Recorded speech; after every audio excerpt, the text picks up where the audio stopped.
Good afternoon, everyone, and welcome to our meeting this afternoon. It is 1 o'clock, and I'll call the meeting to order. And we would like to begin by acknowledging that we are meeting on the traditional lands and treaty territory of the Saugeen Ojibwe Nation, which includes the Chippewas of Nawash Unceded First Nation and the Chippewas of Saugeen First Nation. We also recognize the Métis, whose ancestors shared this land and these waters.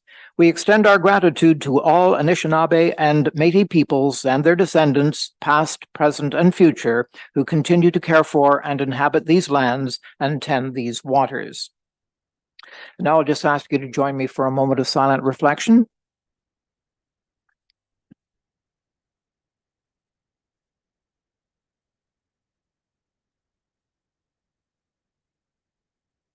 Is there any disclosure of pecuniary interest?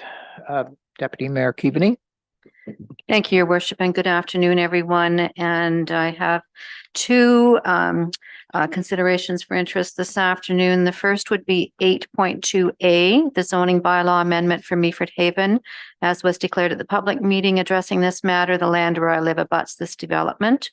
So I will declare on that matter. And the second is 9B. And it is my hope that the recommendations in this report can be separated for voting, as I only have an interest in the second recommendation. The candidate in this matter, Rob Pilon, is a close personal friend as we worked together for 27 years. And as such, I will declare an interest in that matter. Thank you. Councillor Uhrig.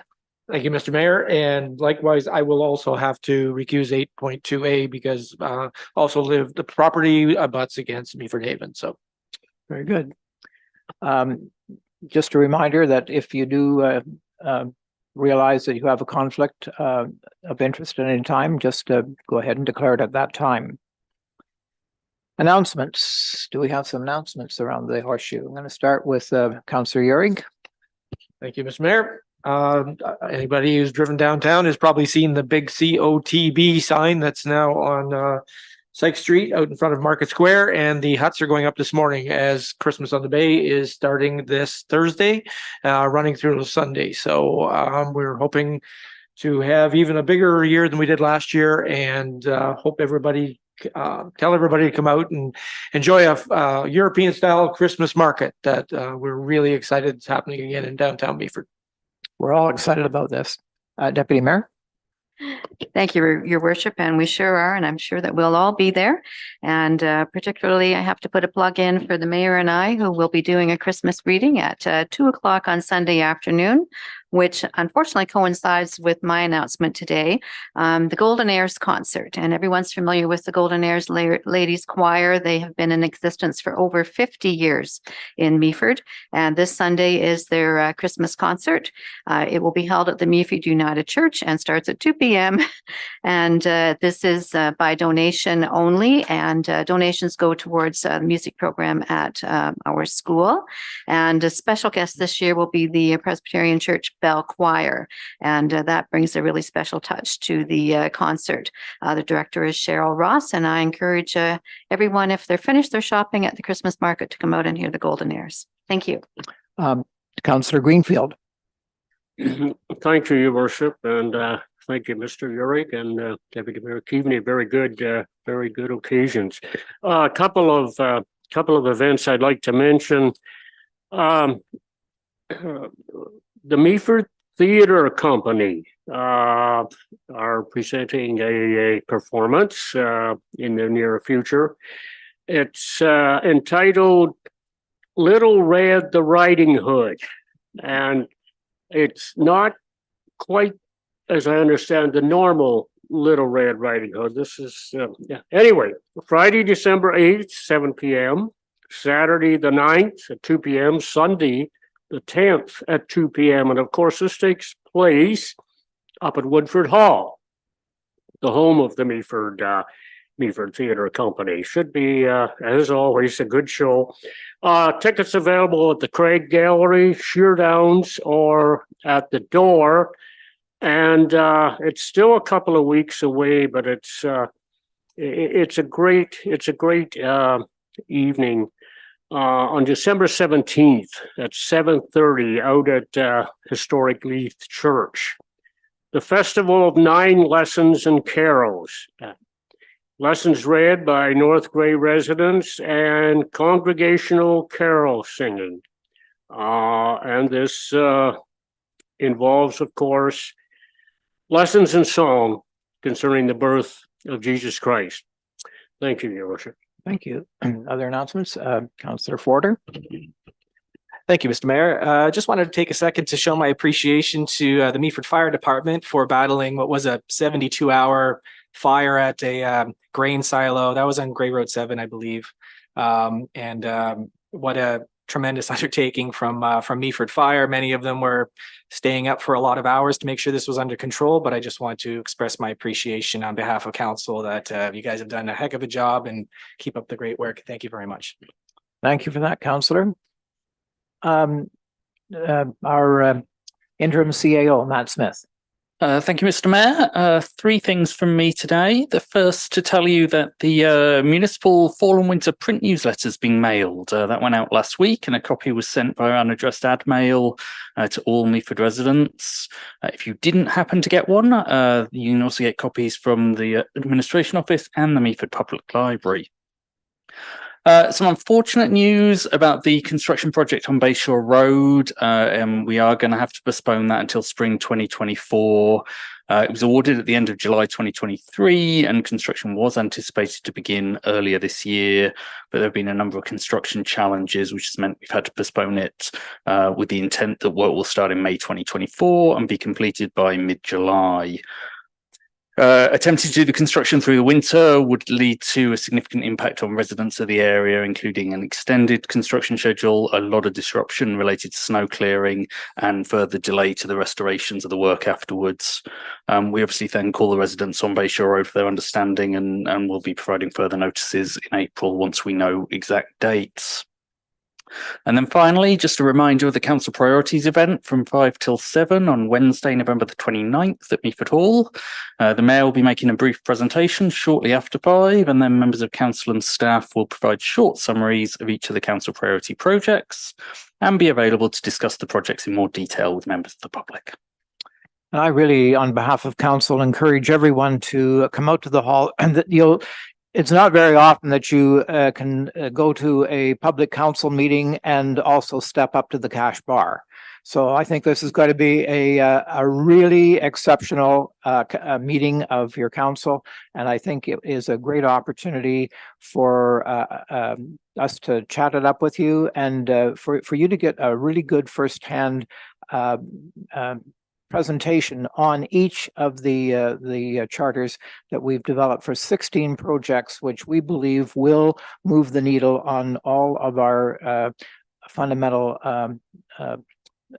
pillars for going forward over the next 10 years. So is that all of our public announcements? I'm going to move on to public participation. And members of the public are encouraged to provide council with their comments and questions. Presentations must be prearranged with legislative services before the agenda is released and will be limited to 10 minutes. If a member of the public wishes to make a deputation on items on the council agenda or ask a public question of council, they may do so either in person at the council chambers or remotely via Zoom. Members of the public wishing to make a deputation or ask a public question must register in advance with legislative services by 10 a.m. on the morning of. And you can do that by contacting Deputy Clerk at meaford.ca or simply calling 519-538-1060 extension 1100. An email with access information will be sent to those who register for remote participation. Deputations are limited to 5 minutes and public questions are limited to 2 minutes. And the public may watch this meeting live via the Municipality of Meaford's YouTube channel, www.meaford.ca/YouTube. And we have a couple of deputations coming up now. And first, I'd like to welcome Jim Sullivan, member of our Heritage Advisory Committee. Jim, and would somebody turn the mic on for him there? Thank you. Thanks, Matt. Good afternoon, Mayor Kettner, Mayor Keaveney, and councillors. I'm here to speak to you regarding the formation of advisory committees of council. A similar report to council was done after the election in 2022 regarding committee setup as committee's terms with council's term. Since feedback had not been sought from the 2019 to 2022 advisory committees, there was an opportunity to investigate how other communities organize their public advisory committees. While more research can be done, the report circulated to members of council over the weekend sort of summarized the work that had been done up to that point. I'll mention a few of the items, but please don't consider this a complete synopsis. Some of the things that are in the report, term, possibly extending the term length until the next committee is formed in election years, and that would be to ensure continuity. The types of committees, about 25 examples are shown in the appendix of the report, and these would be all based, of course, on community needs and goals. Reporting and accountability. Most advisory committees report directly to council. They could have a selected member present at a meeting of council, so they would be up to date. Composition, membership, and voting. Typically, one council member and a number of volunteers vary on the different committees. Usually, there are 2 non-voting members, 1 department head, and a recording secretary. Chair and vice chair. Normally, the chair is a member of council. That's the way it's been for Meaford for the duration of the committee. And possibly might be a good idea to have a vice chair to be elected annually by committee members. Meeting times and locations, they could be identified when the positions are advertised and established at the first meeting, so that meeting dates are set for the year, so that all committee members would know when they're going to be scheduled. This is particularly important for a heritage committee where people are trying to get permits approved. And if they don't know when the next meeting is, sometimes it can be delayed for months. And I'd like to see that improved. Agendas, minutes, and work plans. The agenda to be set up by the chair and or the vice chair with support from staff. Normally, right now, I think the agendas are all done by members of staff. And work plans with priorities and the process for capturing minutes could be improved. Subcommittees, they should set up, the different committees should set up protocols for subcommittees. Staff support, as I mentioned, 1 senior staffs person from a related department and 1 administrative support.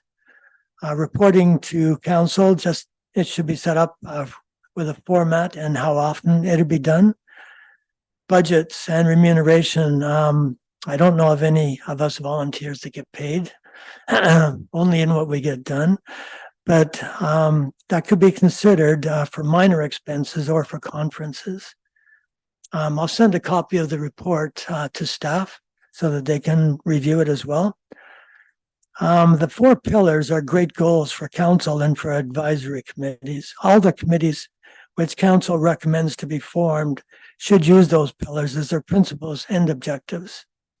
Roles for the individual committees will undoubtedly suit some of the pillars, although a strict alignment of a committee to a pillar may restrict its overall goals. Council will have the opportunity to choose the committees it sees as benefiting their program and the public good. A few months ago, our Heritage Committee recommended a subcommittee to establish the terms of reference. As the committee's terms of reference ended with council's term, so it was going to be made up of, the idea was to have it made up with members of council, staff, and committee members working cooperatively to establish the new terms and present them to council. It would be a recommendation to council. As council is now undertaking the process of establishing advisory committees, perhaps it would be possible to initiate a subcommittee, including council members, staff, and past and present committee members. This would be a collaborative venture, bringing together all of the components. In addition, I'd like to offer specific comments with regarding the Heritage Committee. Although I'm a member of the Heritage Committee, I'm speaking on my own behalf today. My concern about moving to a Heritage District Advisory Committee, as it may be short-sighted and doesn't seem to appreciate the importance and interest in the Heritage District by the whole community of Meaford. Meaford's heritage isn't limited to its downtown core. The balance of Meaford would not have the benefit of a Heritage Committee covered under the Ontario Heritage Act. Sydenham and Vincent already feel disenfranchised, and the district only covers a small amount of urban Meaford. What seems to be recommended, and I might have this wrong, is the staff report is dissolving a statutory committee before another committee is formed. This presents a problem as two major development heritage permits are expected, the Georgian Harbor condominiums and the Collingwood Street development. To address the issue of representation from Heritage Conservation District residents on the Heritage Committee, recruitment could be prioritized for those residents and owners. The reality is, in the 9 years that I've spent on the Heritage Committee, we haven't had a member of the district apply for a position. So it would be difficult. I can see there being a difficulty trying to get 50% membership. Council needs to consider how to recruit working people, such as removing barriers such as meeting times during working hours. If we want to recruit people from the Heritage Conservation District, a lot of them are business owners, to try and incorporate those people into the committee. It would be helpful if the committees were meeting after 5 o'clock, say 6 o'clock. Heritage committees I've been on before, I usually met at 6 o'clock or 7 o'clock.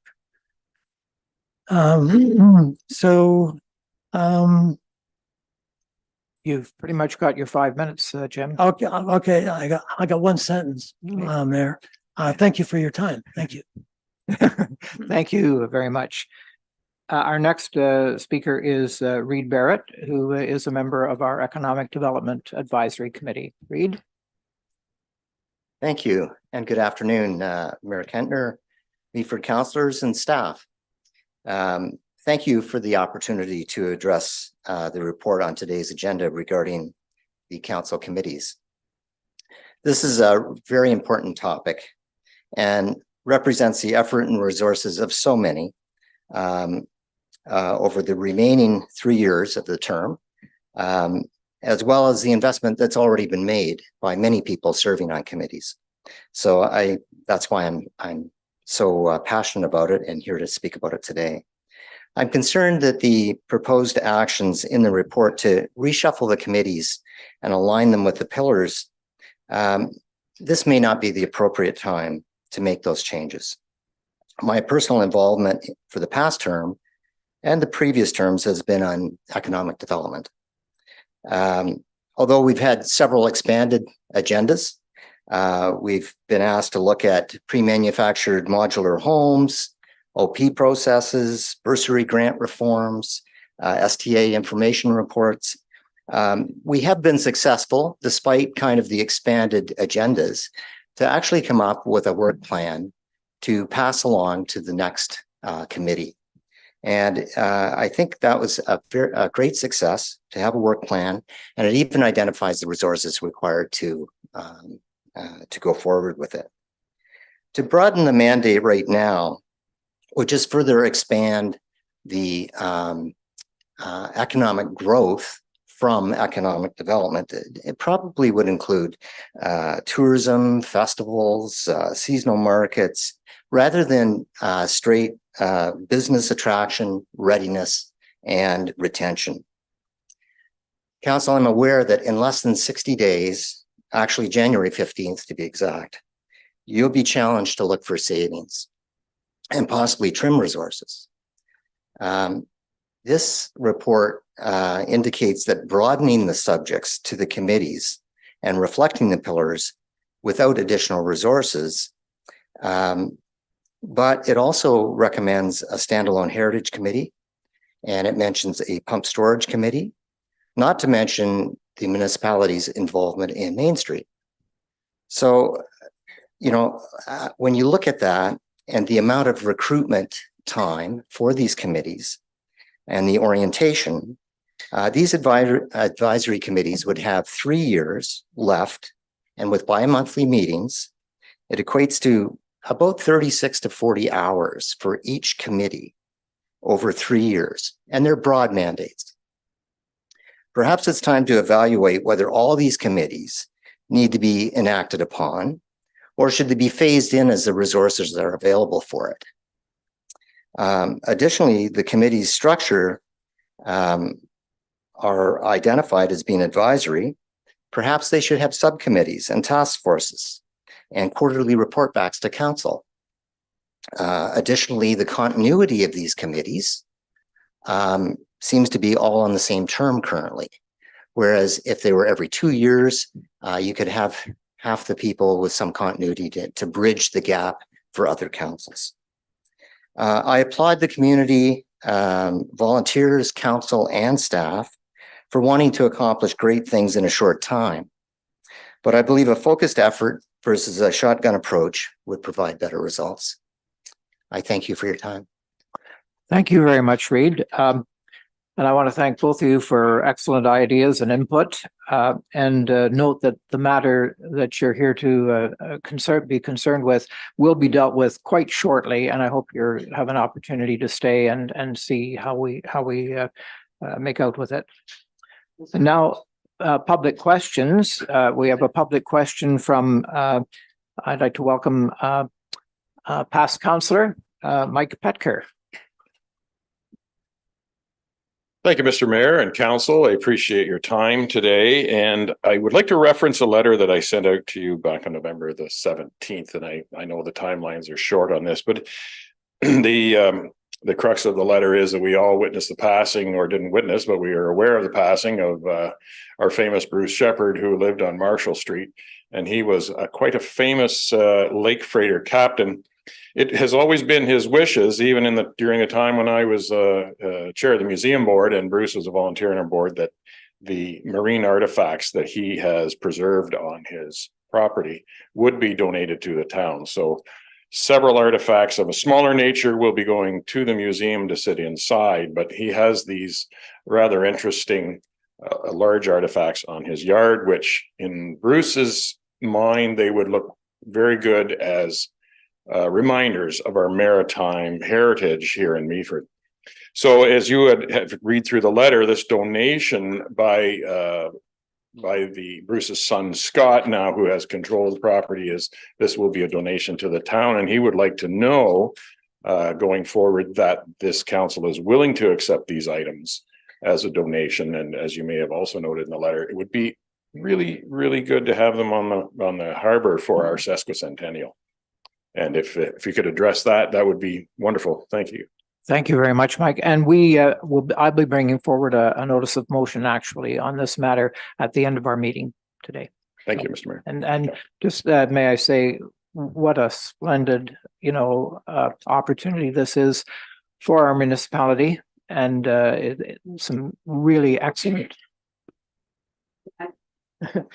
some really excellent artifacts that really belong in the harbor area and will help tell the story of the Great Lakes that Meaford was an important part of. Yes, you're sure I'm available for questions if you need to know, but there were some items from the spume which sat in the Meaford Harbor for years. So there is some provenance for some of those items as well, in addition to many models going to the museum.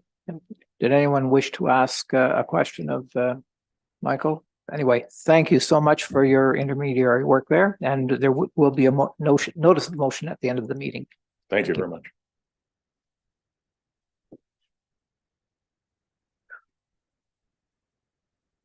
Council inquiries. Are there any questions for staff today, Deputy Mayor? Thank you very much, Your Worship. And with your permission, I have 2 questions today. The first being, for many years, we had a lovely photo of Queen Elizabeth here in Chambers. And I'm wondering if there is a photo of King Charles on its way. There will be as soon as the royal family releases an official portrait for Canada. Oh, It is something that we check at least once a month, and we are still waiting for that to appear. Thank you. Other questions? Would you like me to go forward? I did have a second, if I may, Your Worship. I think probably all of us had a call on the weekend from some concerned residents down in the Bridge Street area. And I know the answer, but I want this to be mentioned today by staff, if you would, Mr. Smith, in terms of the permission relating to the policies within the municipality of Meaford for times of construction equipment to operate. Absolutely. The municipality's noise bylaw allows construction materials to be moving and in use 6 days a week, Monday to Saturday, from I think it's 7 till 7. The one caveat on a Saturday is that it can only start at 8 o'clock rather than 7 in the morning.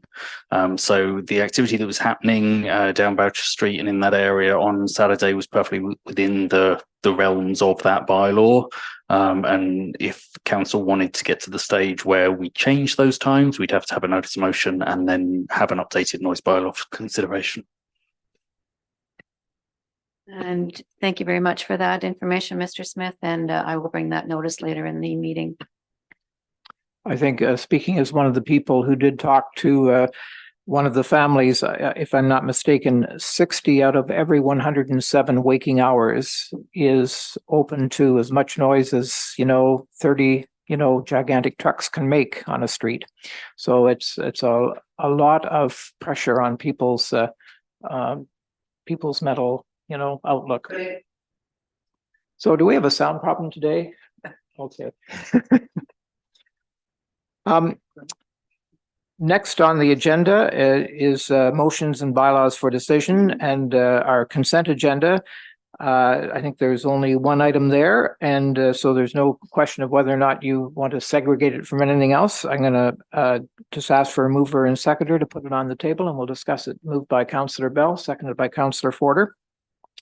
And the recommendation is, be it resolved that bylaw 2023-72, being a bylaw to amend zoning bylaw 60-2009 of the municipality of Meaford pertaining to lands known as 206080 Highway 26, be taken as read a first, second, and third time, and finally passed. And those who declared a conflict are leaving, and let's maybe just ask Mr. Smith to explain to us what this is all about. I'll actually pass that on to our planning team if there's any questions that anybody has to ask. I think this is a fairly simple zoning matter that you had the public meeting for about a month ago. Welcome. Just go ahead there with. Through you, Mr. Mayor. Thank you, everybody. Yes, so we had the public meeting for this file on November 6th. So we had answered any questions at that time. As you know, it's a correction to the lands that are designated as environmental protection. And so this was a mapping error that was put in place by staff back previously. The information that's provided by Grace Elbow Conservation Authority was not correctly mapped. And so this zoning bylaw amendment will be serving to correct that error. So thank you. Happy to answer any questions you might have. And we all were in the meeting and heard how this transpired. So any questions at all at this point? Are you ready to vote? All in favor? And that's passed. Thank you very much.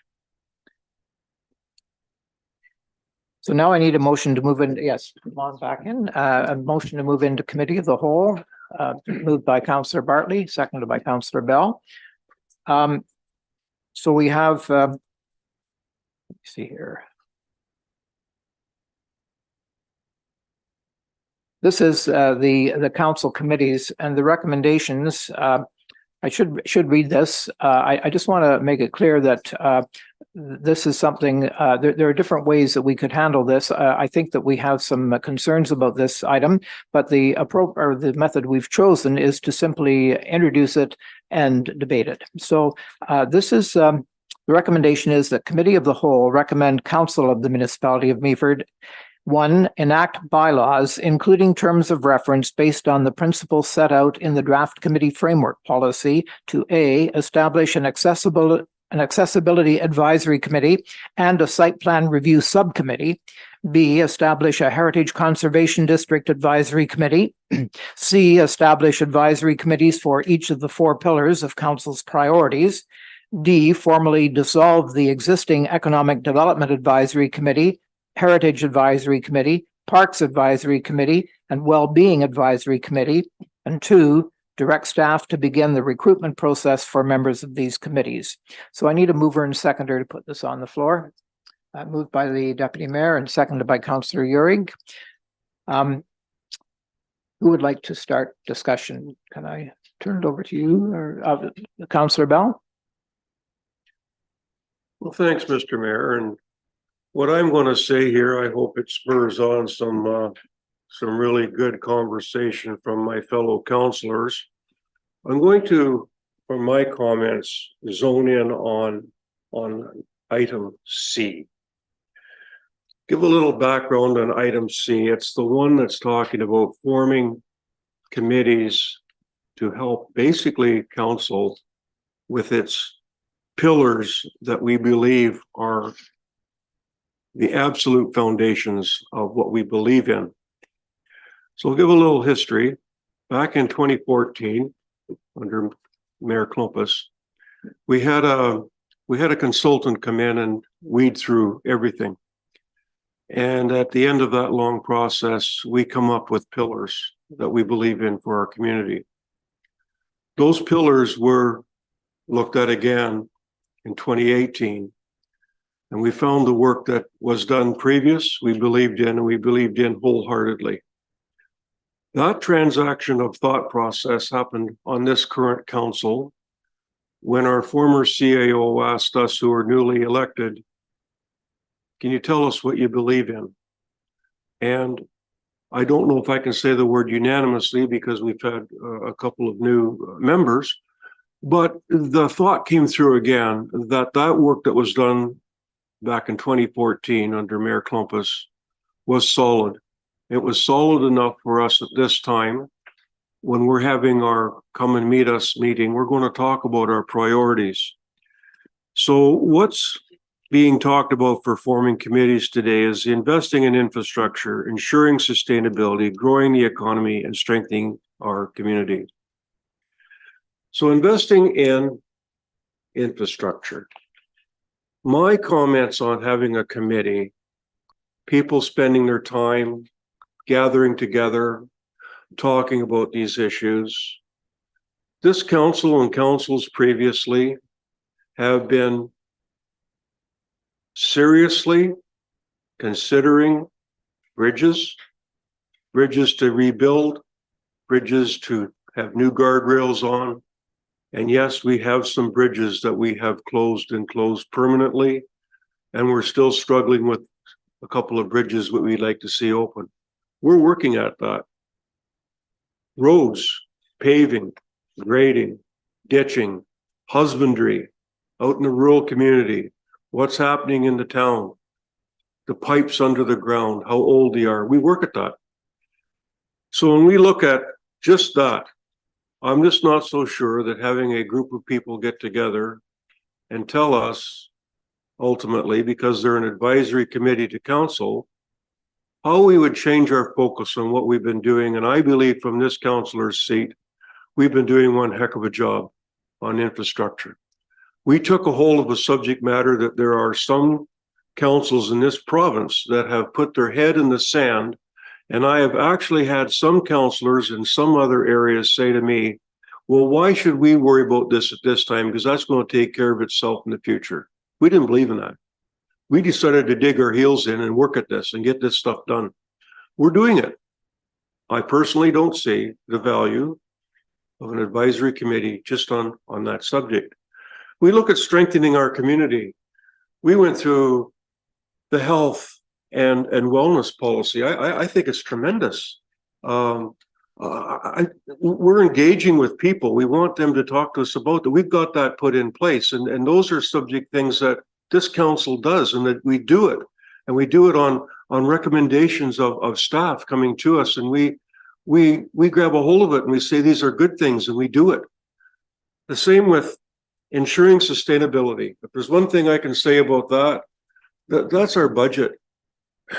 That is the biggest hammerhead that we've got, is figuring out what we're going to do and if we're going to do it and how much it's going to cost.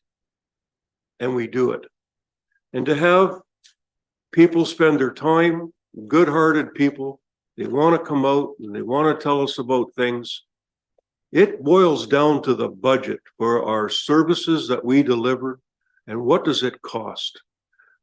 Growing our economy is something that everyone who's elected to this council and any council in the future, it's important to us who we are. And I know that when I was running for election this last term, the growing of our economy was probably on my list number 3, because we had a group of people who were imagine Meaford.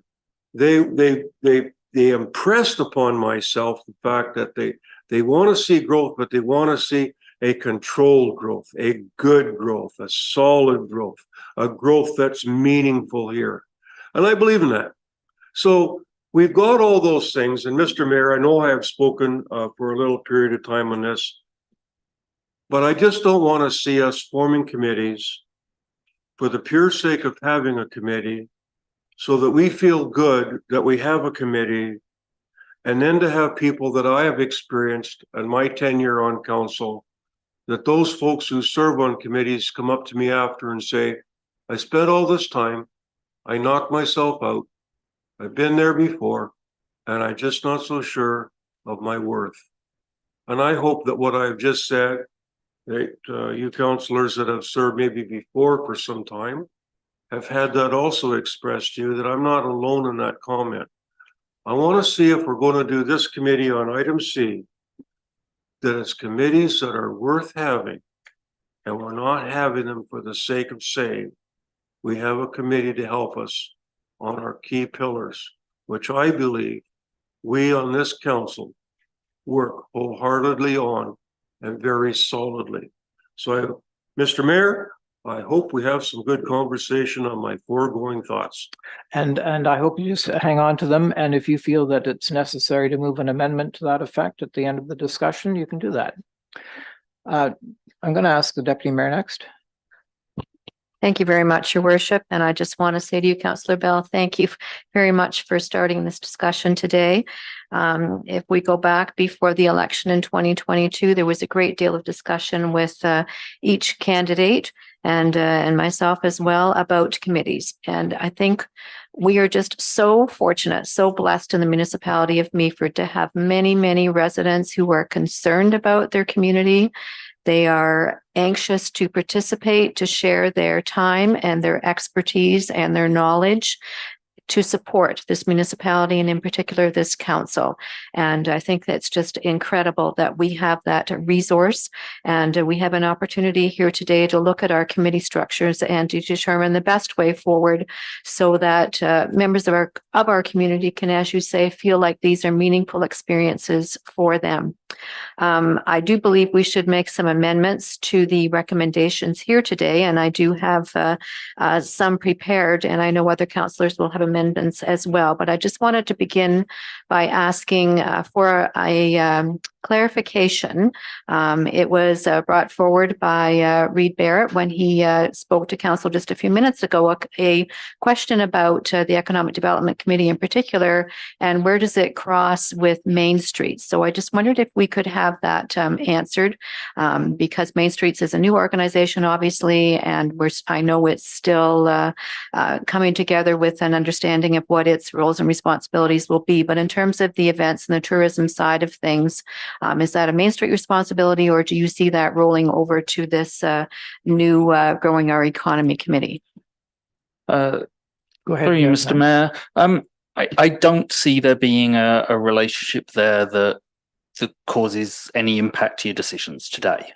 Once it's fully going, Main Streets will be a completely independent organisation of the municipality doing what it feels is best.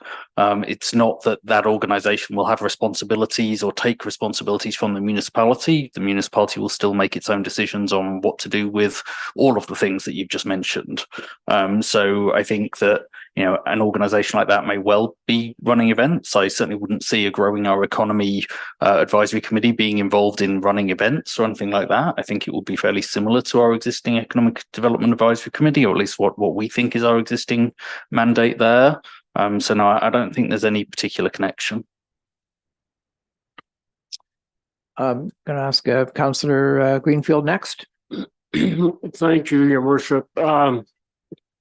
I do have an amendment to bring forward a little bit later, but if I may just follow up on Councillor Bell's comments concerning the 4 pillars.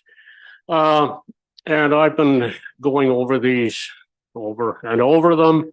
Investing in infrastructure, ensure sustainability, grow the economy, strengthen the community. And I keep coming back and thinking these all rotate around our infrastructure, our roads, our bridges, our buildings, our parks, our water, our wastewater. As far as I'm concerned, we don't need 4 committees. If anything, if we're going to have a new committee, I would suggest 1 committee, because if we don't have strong infrastructure, there's no way we're going to ensure sustainability. There's no way we could grow our economy or strengthen our community. The bottom line of all those pieces of infrastructure lies with our wastewater plant, which we all know is nearing capacity. We all know how many residential developments we have proposed. They're not all going to come in overnight by any means, but they're out there. We have developers whom we have welcomed into our community and said, yeah, let's see what we can put together here. If we don't have that infrastructure, you can forget about growing the economy, strengthening the community, ensuring sustainability. I would suggest if we're going to have a new committee, let's have 1 new super committee, likely consisting of 7 members, 1 council member, 6 members of the public. That will give a lot of public residents a chance to serve on this committee. Got to be a lot less staff time, 1 committee as opposed to 4. Anyway, I just like to mention that. I'm not making that as an amendment. I might later on, but I hope council will think about this. Are we digging too deeply when it's not necessary? We have the public out there who are interested. But as far as establishing 4 new committees, no, I'm not in favor of that. Okay, I'll digress for now, Your Worship. Councillor Urick. Thank you, Mr. Mayor. Yeah, thank you, Tony. There are various concerns that have been expressed about this structure. And I would dare say, I'd like to thank Mr. Barrett for kind of coming forth. I think he really capsulized one of my concerns is over the next 3 years, realistically, if something like economic development would have literally 36 hours over the next 3 years, 2 hours every other month, having sat on the Economic Development Committee previously, I honestly believe that for something that's that important to the community, that time is, I don't even think that's enough. Yet what we want to do by taking the 4-pillar approach is to potentially take committees and add other things together with them. So if I would consider that, I don't care whether it's parks or economic development, if we're literally having conversations 2 hours every other month, and now we're not just discussing one, but we're trying to meld in other topics, I just don't see how we can do them justice by having that limited time with that many topics added in. So that's my concern, is it's all about time management. And I would hope, and I know that I totally respect that staff resources are a big concern in this decision-making process. However, if we're truly utilizing the expertise of our public people with some degree of expertise that can weigh in, I can't help but see that as value added to the scenario, not a detriment. So my concern is, yes, I don't think the 4 pillars, while in theory is a nice concept, I just don't see, to me, that it has the value from a time management perspective. Councillor Bartley. Thank you, Mayor Kentner. Going back to, I'm throwing this over what I was going to say to Councillor Greenfield. If you want one committee, we have one committee. It's around this horseshoe right now. We're only going to have 7 people. We as council were elected to do all this stuff. But we as council also recognize that there's a lot of talent out in this municipality, a lot of great minds, and we can use that talent and help us. I understand what staff wants to do. Instead of having 7 different committees, and why not put it down to 4 and have so that the staff time is not taken up so much. I fully understand what staff wants to do. I'm not sure what the audience, what they want out of it, but if council wanted to tweak each one of these, I don't have an issue with tweaking it, but I fully understand what staff wants to do with this, and I do support it. Thank you. Deputy Mayor. Thank you, Your Worship, for indulging me. If we look at the 4 pillars, and I do believe in the 4 pillars, and if I look at the committees that might be attached to them, and ensuring sustainability, I see that as being related to climate change. We do have Councillor Bartley's motion about a climate change emergency here in Meaford, and we do have Transition Meaford, who is doing a lot of work in that regard. So perhaps there's a linkage there. Growing our economy is certainly our EDAC committee.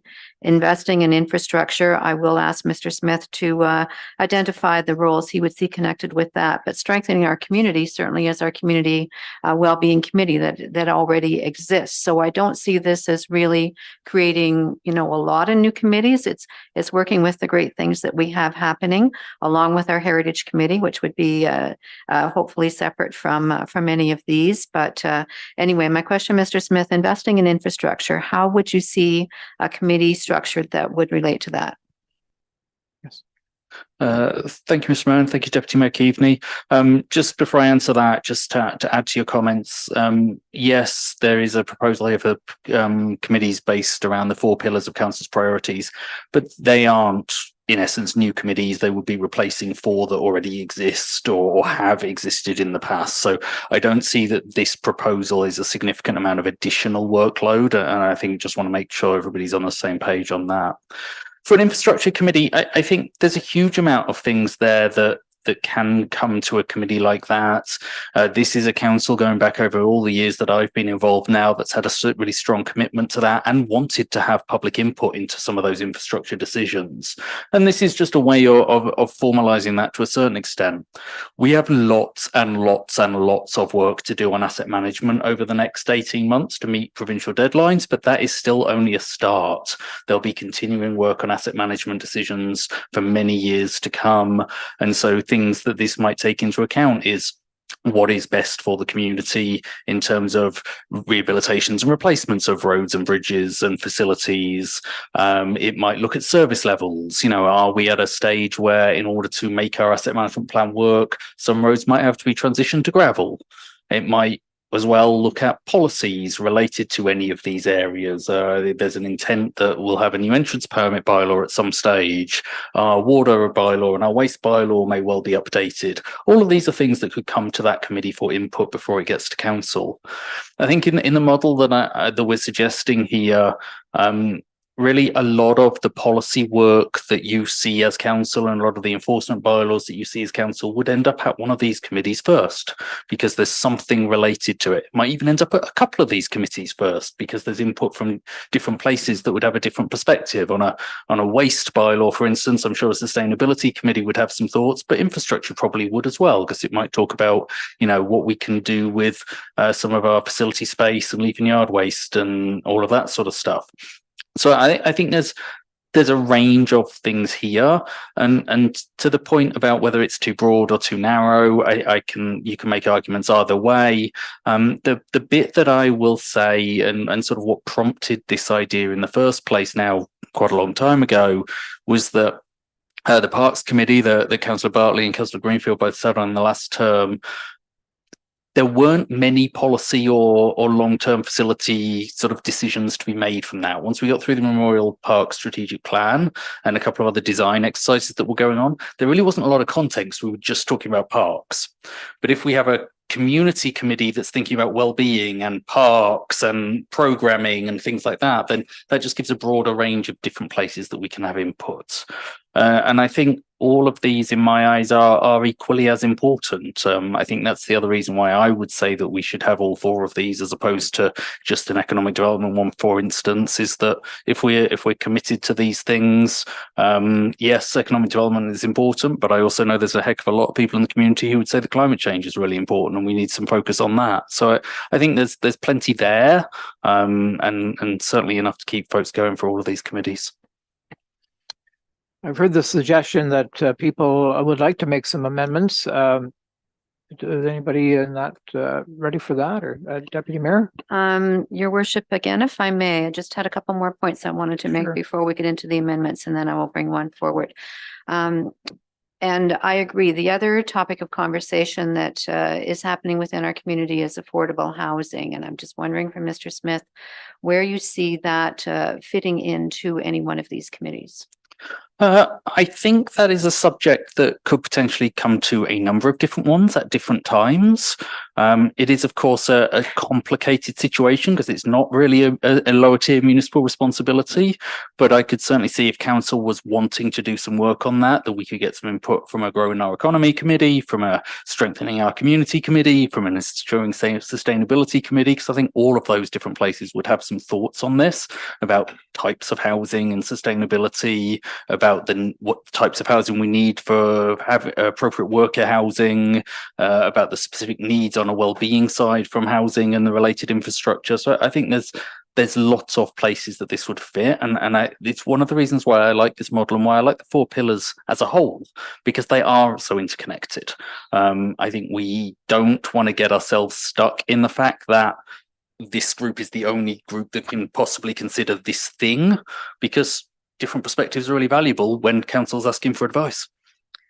And I appreciate that response, Mr. Smith, because, as we know in the report, there is a discussion about the opportunity to create task forces and working groups and that sort of thing. And I think perhaps affordable housing is a great topic to be taken on, perhaps by a particular task force.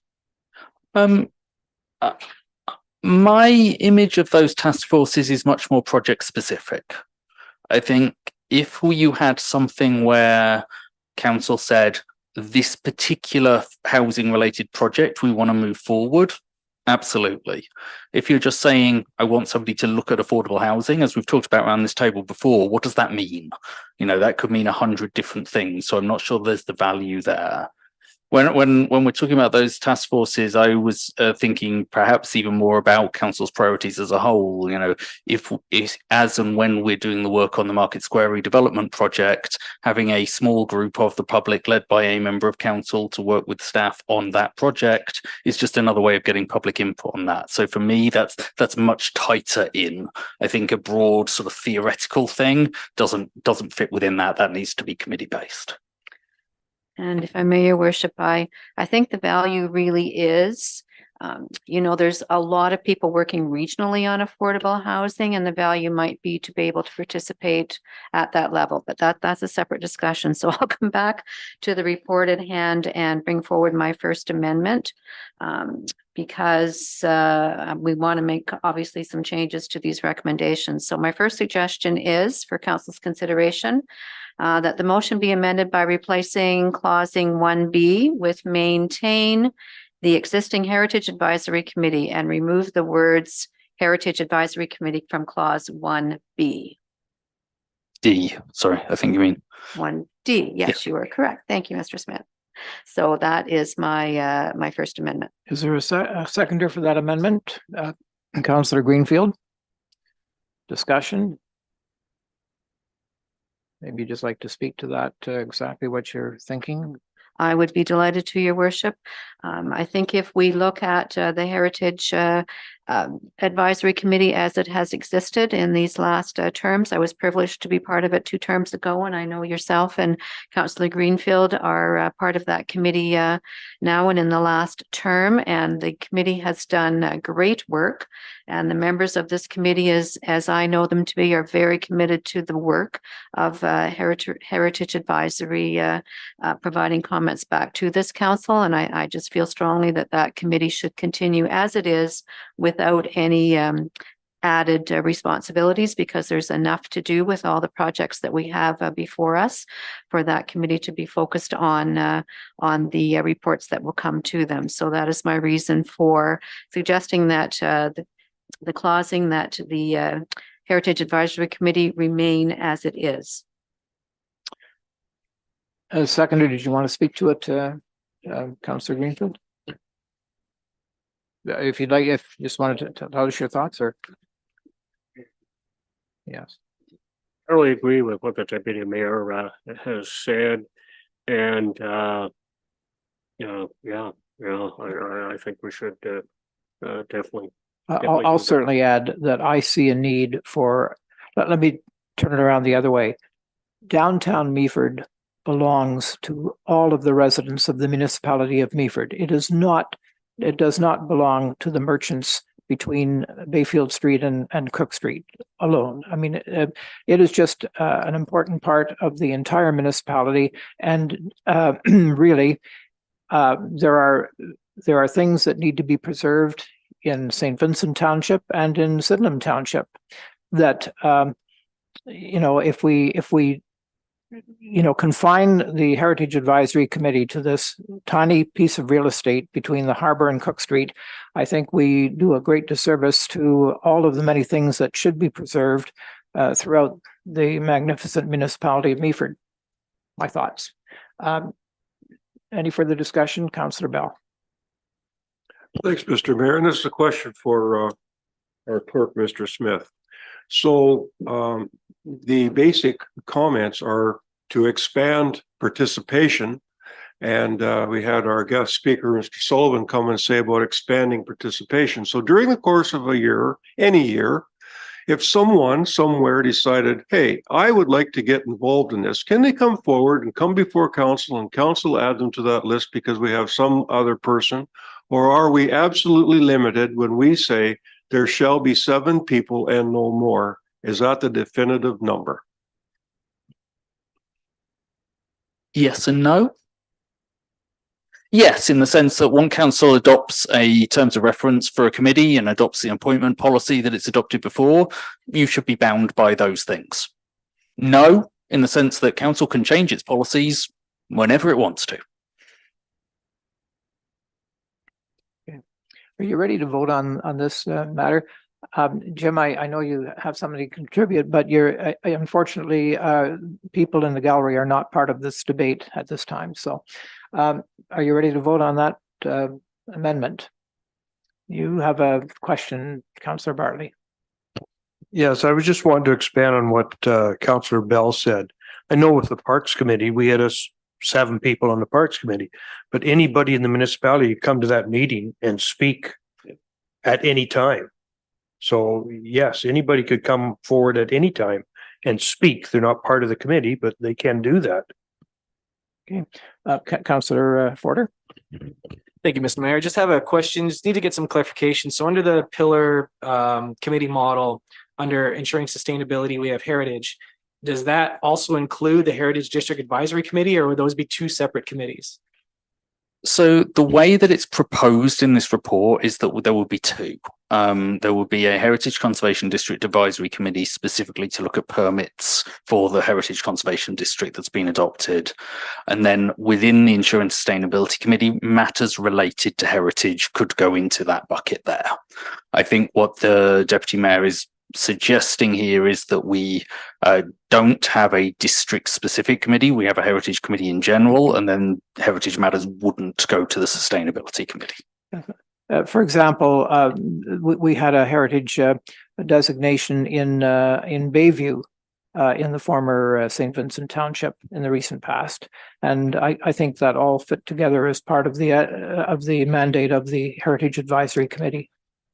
Yes, I think the way we've suggested it, that could still go to a sustainability committee for input as part of that public process, which of course is a very statutory public process for additional designations. But if council wants to do it the other way, then that's great. So are you ready to vote on this amendment that's proposed?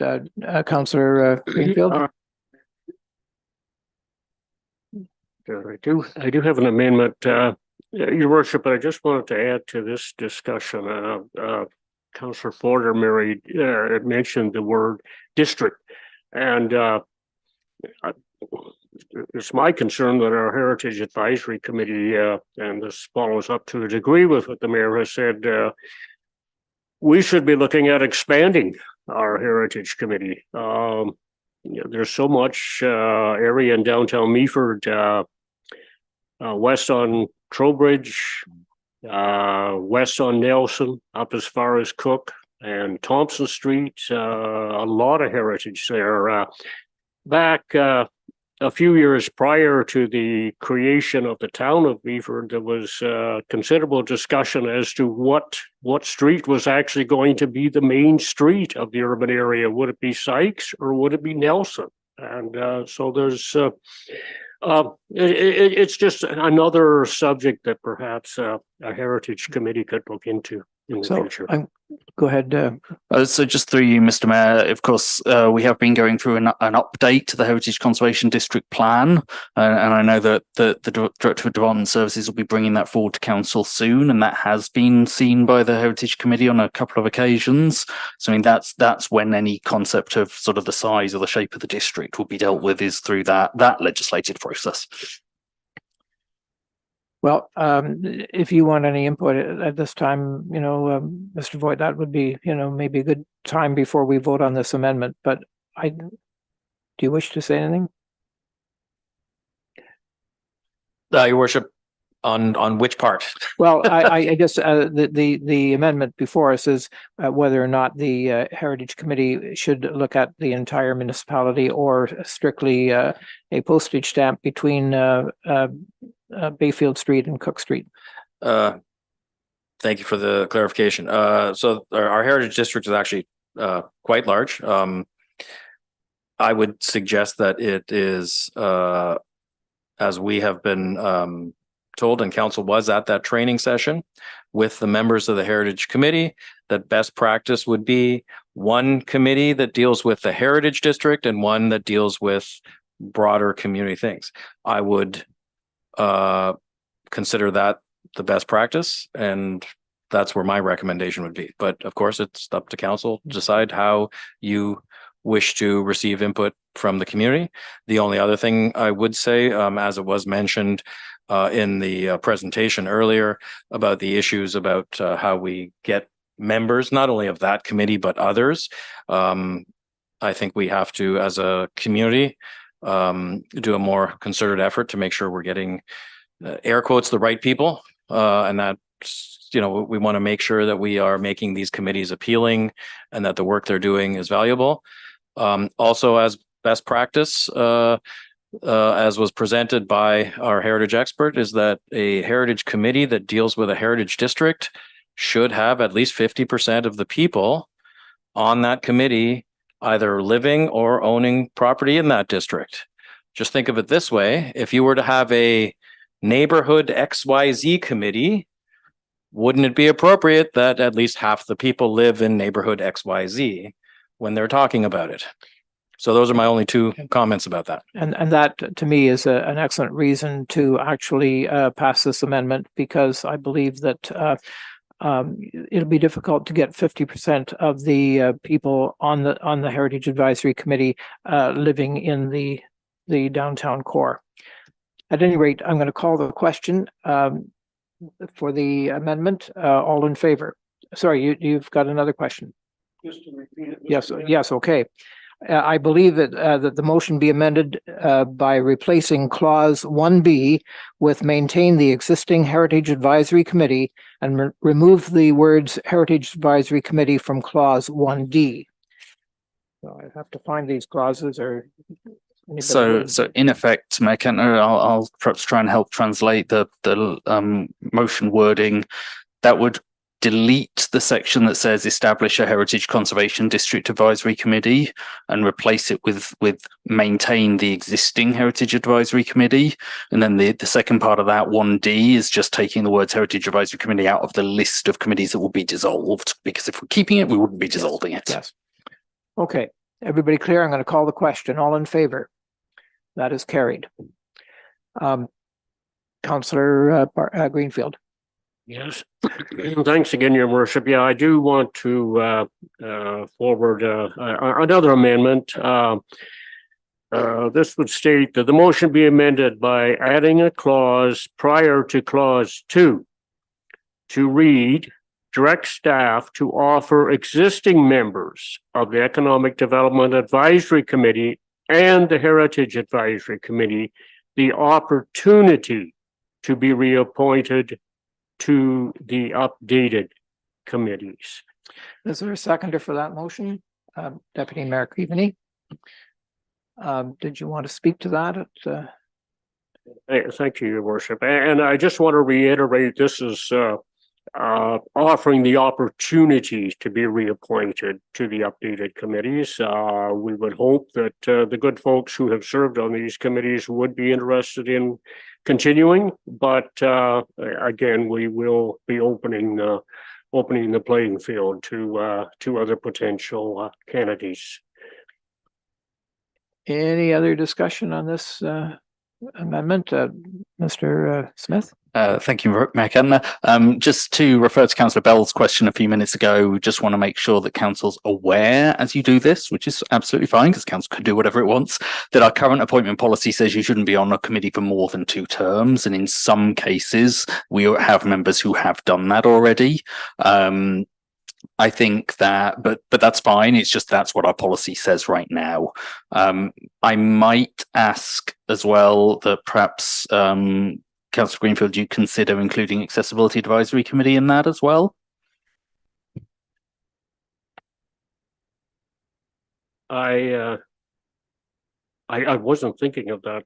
Is the clerk suggesting it is legislated that we have that committee, and it has been downplayed a little bit in all this, but yeah, it's an existing committee, and again, we have some very excellent members of the public serving on it. So I have no objection to including that committee. Deputy Mayor. Thank you, Your Worship. And as a seconder, I would concur. I think if existing members are interested and willing to continue, it will provide consistency. And perhaps there would be some new members, so then there would be some history on the committees, which is really important for the ongoing work of these groups, to have someone at the table who has knowledge of what has been accomplished in prior years. And so, as you mentioned, the 2-year term, I think the terms of reference for these committees then will all be revisited, and that would be an amendment to those terms, as well as perhaps a discussion about the number of members on each of these committees. Through you, Mr. Mayor, yes, it absolutely can be. I think if council knows it wants 2-year terms now, then telling us that so we write the terms of reference accordingly is a good thing. But if that's not something you're, as a group, sort of certain on right now, then we'll draft terms of reference based on the committee framework as we suggested in the report, and then obviously all of those can be edited as well once we get there. If I have no further discussion, if you're ready to vote on that amendment, all in favor? And that is carried. Thank you. Councillor Bell.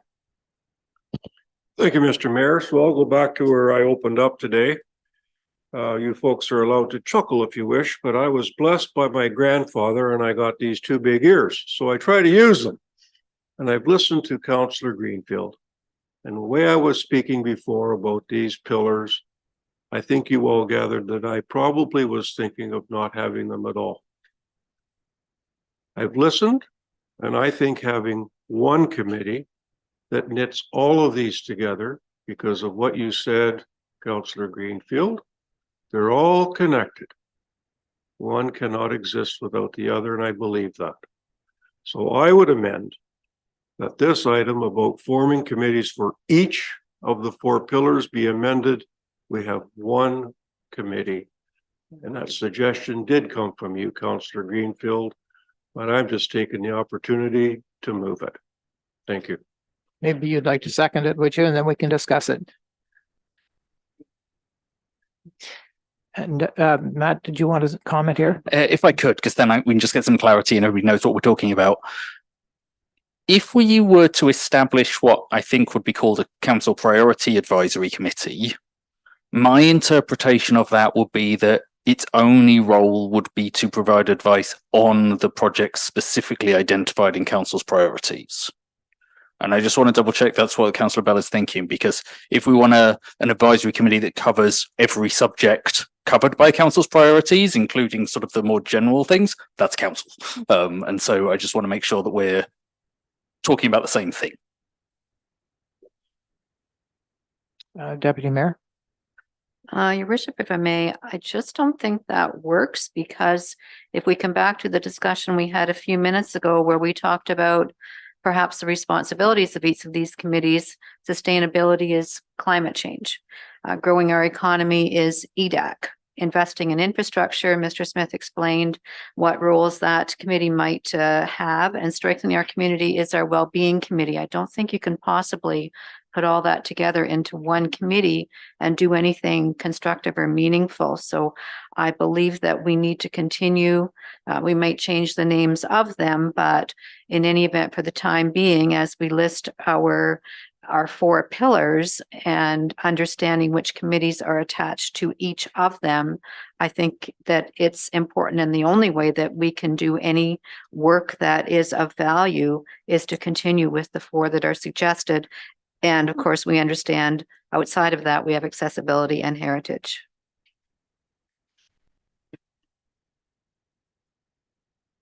I don't see any more discussion. Why don't we just vote on the motion? And to be clear, it is to form one committee instead of 4.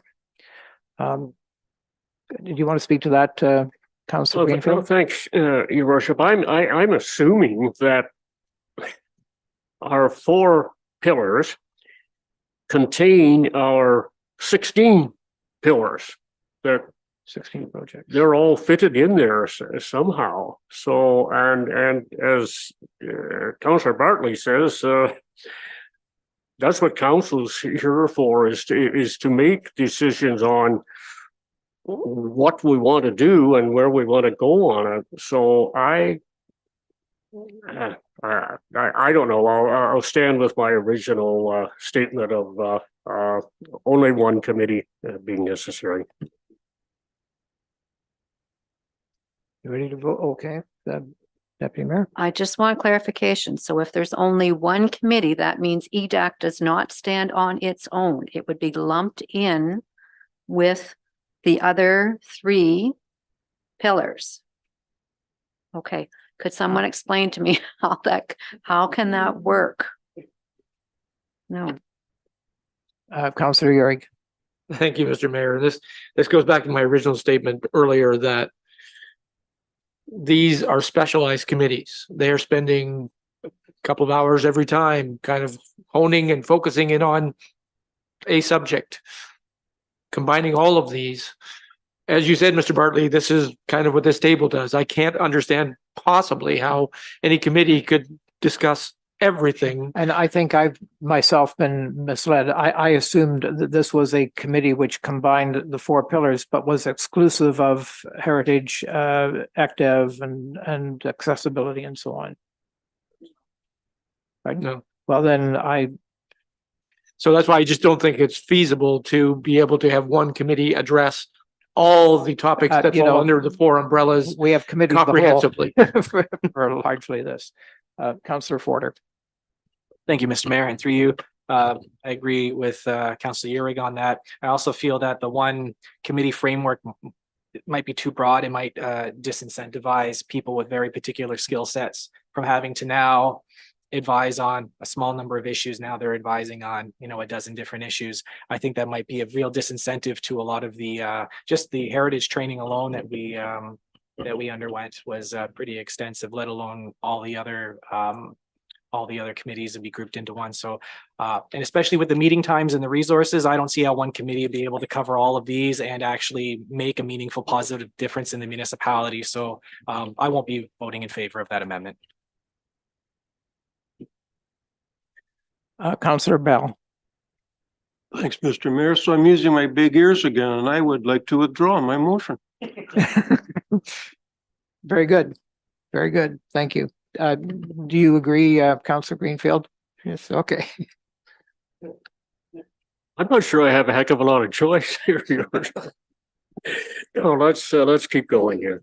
So we're still then dealing with an amendment in favor of these four, a committee around each of the four pillars.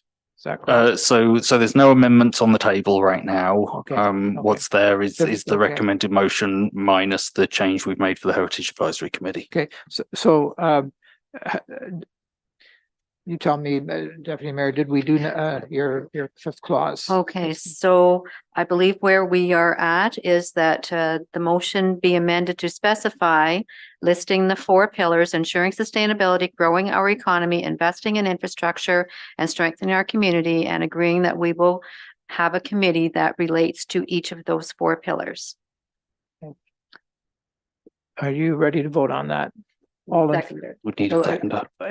was it not seconded before we started? This is a new amendment. Oh, sorry. Okay, thank you. Okay, seconder is Councillor Forder. Any further discussion? All in favor? And that is carried. Thank you.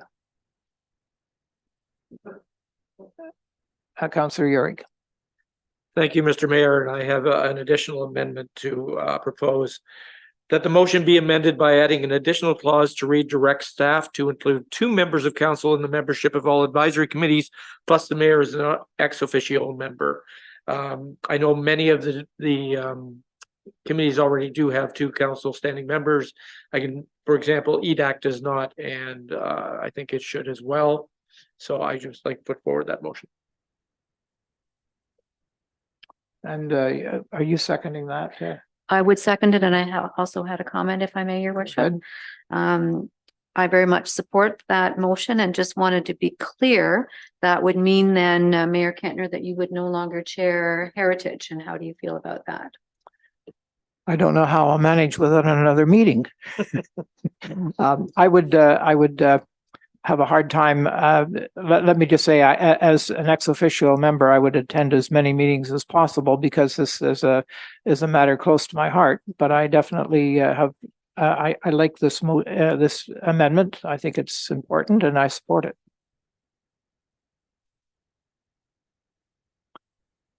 No discussion. Are you ready to vote on that? All in favor? And that is carried. And so we're getting toward, I think, resolving some of our issues with this report. Is there another one? Go ahead, Councillor Bell. Thank you, Mr. Mayor. I'd like to speak on A, having a subcommittee for site plan review. For a brief moment, I'm going to try and give our planning department a big head because I think that our planning department does one heck of a good job after things come before council and we vote on doing different things and our planning department says we can take care of all of these issues in site plan agreement. We have had some that I have thought about what a workload they're going to have with so many comments coming from the general public about decisions that we make, and yet somehow the planning department works with it and they get it done. And I don't recall having very, very many comments come my way that the site plan agreement has been so wrong that other things should have been done. I think that currently the way it's done for forming site plan agreements through the planning department works. And I just don't see that we need to have a subcommittee to help them do. their job. Counselor, this is a subcommittee of the Accessibility Committee and I'll ask the Well, I should have a set of big eyes to go along with my ears because you're absolutely right, Mr. Mayor. So thanks for listening to me. I will just clarify so that everybody listening also understands where this is coming from. I'm sure the planning department was delighted to hear those words, Councillor Bell, so thank you. But this is a bit of a different beast. One of the statutory requirements for an accessibility advisory committee is to do site plan review of municipal projects to make sure that we're consulting on the accessibility of some of those things. So the whole accessibility advisory committee can do that. But what we found over the last handful of years is that generally it's been a bit easier to have a subgroup of that to do that specifically because it's fairly technical and it often has to happen fairly quickly because of various timelines. And so over the last couple of years, a couple of our members have sort of formed this subcommittee, but it hasn't been officially formed. And I think one of the things we've talked about over the last 18 months or 2 years is that if we're going to have regular things, that they should be formalized, and so that's what this proposal is. So it is very separate and different to the planning site plan process. Councillor Bartley. Thank you, Mayor Kentner. I'm going to the clerk hat. We've already, the mayor called the question. We voted on this. Can we be discussing any more of this at this time? We've only called the question on the various amendments. We haven't called the question on the overall motion.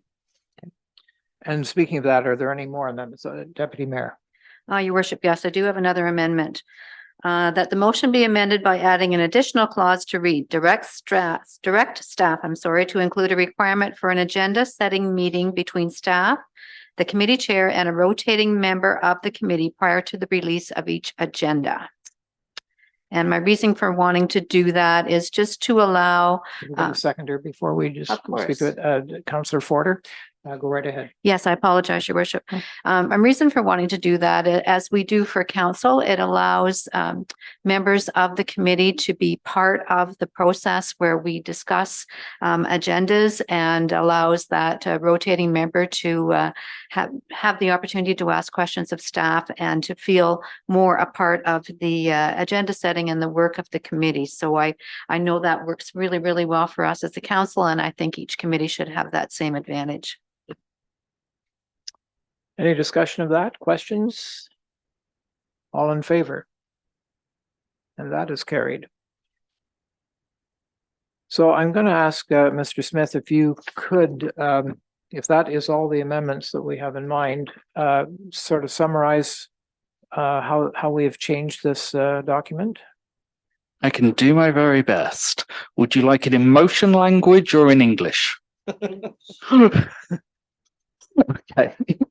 I'll do the English person, then I probably will read some motion language just so that we're all very, very clear. Basically, what I think we have done, or council has done, is that changed a couple of things about the first section of this proposed motion. So now the recommendation is that you would be asking us to enact bylaws with terms of reference for the Accessibility Advisory Committee and Site Plan Review Subcommittee, for the existing Heritage Advisory Committee, for committees of each of the 4 pillars of council's priorities: ensuring sustainability, growing our economy, investing in infrastructure, strengthening our community. And as part of those bylaws, to create all of those, we would formally dissolve the existing economic development, parks and wellbeing advisory committees, because the content of all of those will be in one of the 4 pillar committees. You've said that you would like to direct staff to give the existing members of accessibility, economic development and heritage the option of staying on for another term if they would like to. Would continue to ask us to start recruiting members for the committees. Said that the terms of reference for each of the committees should make sure that we have an agenda setting meeting between the chair and staff and a member of the committee before every agenda is released, and make sure the terms of reference include 2 members of council in each of the advisory committees. Okay. Are you ready to vote on that? All in favor? That is carried. Thank you. Okay. Would you like to take a short recess? Maybe 10 minutes here, and then you can come back at 25 to 3. Okay, temporary adjourned.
I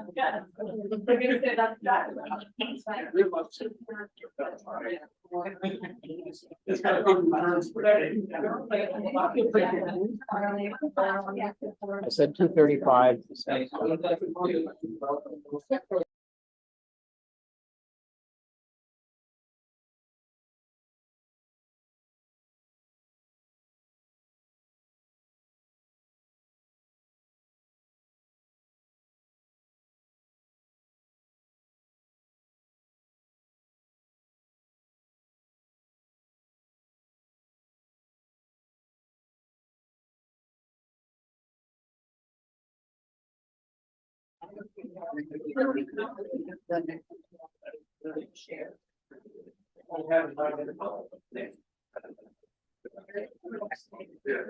So I'm going to call us back to order, and we're continuing on with our agenda. And now we have a recommendation that Committee of the Whole receive report development.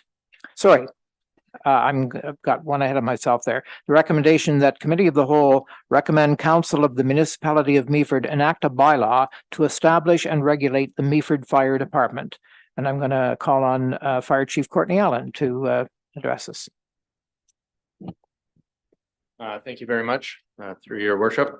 We're putting a report forward to basically start aligning the fire department for the future growth of the town. Obviously, every couple of years, you want to go through and relook at your services and how your fire department's structured to be able to support ongoing growth or anything that's going on in the municipality. We did a large community risk assessment a short while ago, really to identify the risks that we have within our municipality and highlight those to ensure that that's what we're actually delivering. In the report, there's four major things we're trying to do. One is remove a service. One is remove confined space. It's a service that we haven't utilized in almost 15 years. And with the new regulations that are coming down, we just can't do everything as a single fire hall. It's just not possible. So we have to pick and choose what's important to the municipality and the taxpayers. We need to look at transitioning our captain of prevention and education to a deputy chief role. That's to be able to help with the growth. We're up almost 56 calls this year. We're up 30%. And I don't see that slowing down. And as everybody's aware around this table, the type of calls that we're getting are becoming more complex and more difficult. And we need to have the ability to be able to respond to that and have somebody else at my side who's able to help manage 40 individuals. Also renaming a part-time station commander to an actual platoon chief, which would take on additional roles around the fire hall to help us ensure that we stay as a volunteer service, and integration of the existing fire service policy into the regulating bylaws. So just making everything a lot easier to understand. Okay. Are there any questions for the fire chief? Councillor Urick. Thank you, Mr. Mayor. Thank you, Chief. Can you just, I looked it up and I'm still not even sure, the removal of the confined space rescue services. What exactly does that entail? I looked it up, but there was a good overview, but I'm still not sure I understand exactly what that is. It would be the removal of us for us to train to a level to be able to do confined space. So for example, tight spaces like manhole covers, areas where there's low oxygen. There's not a lot of those type of areas within Meaford. And I've already talked to the Owen Sound Fire Department who does confined space. So in a situation where we did require that service for some bizarre reason, we would actually call in Owen Sound to take care of that. If they are not available, then we'd go to the POC, which is the Provincial Operations Center, and they would send another department that has that capability to support us. Councillor Forder. Thank you, Mr. Mayor.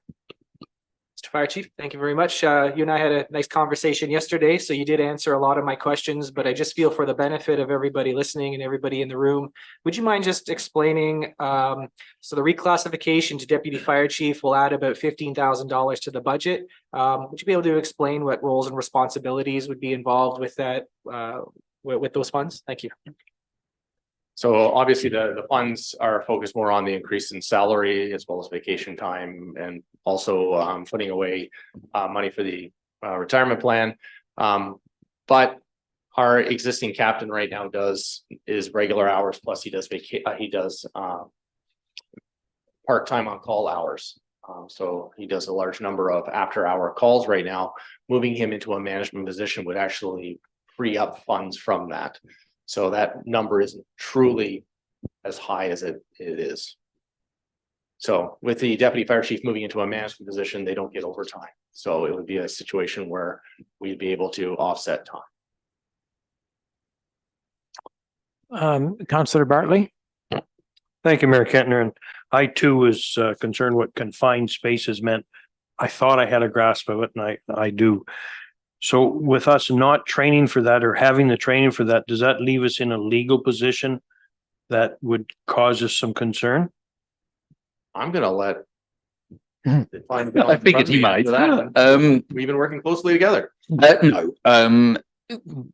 Establishing regulating bylaws are up to council to decide what services we offer. There are many municipalities still in the province that don't, for instance, do interior fire attack. So, we could say, no, we only stand outside buildings and throw water onto them. So we're not required to run any of those specialist services. The one thing that it impacts other parts of the municipality is that we're one of the very few organisations that does have confined spaces that somebody could potentially get stuck in, and that's mostly in the water and wastewater treatment plants. But those teams are required to have plans of their own on how to deal with confined spaces. And so, they always make sure that they've got somebody that everybody's tied off and they've got somebody at the top of the hole and all those sorts of things. So it would just mean that they would have to know that in the case where something were to go wrong, and it's a very low risk, we would have to call in somebody from a professional company from elsewhere, which may likely be Barry or somewhere like that. But the risk of that versus the cost and the time of keeping the firefighters maintained, which would really just be for those very odd occasions, seems on balance to be okay. Councillor Greenfield. Thanks, Your Worship, and thanks, Chief Allen, and thanks to you and all of your crew for the great efforts you put forth. Swiftwater Rescue Service and Ice Rescue Service. Does our department have the training and the equipment to get into that, and to what level can we manage those? We already do ice water rescue, and we do have the necessary training for that.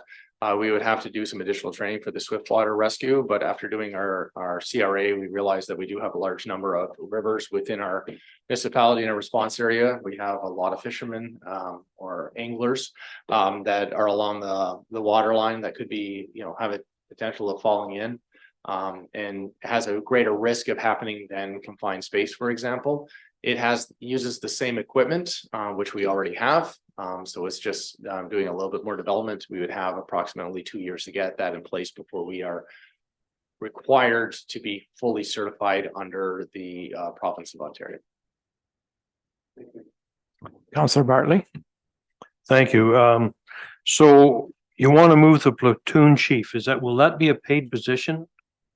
All our positions are paid positions.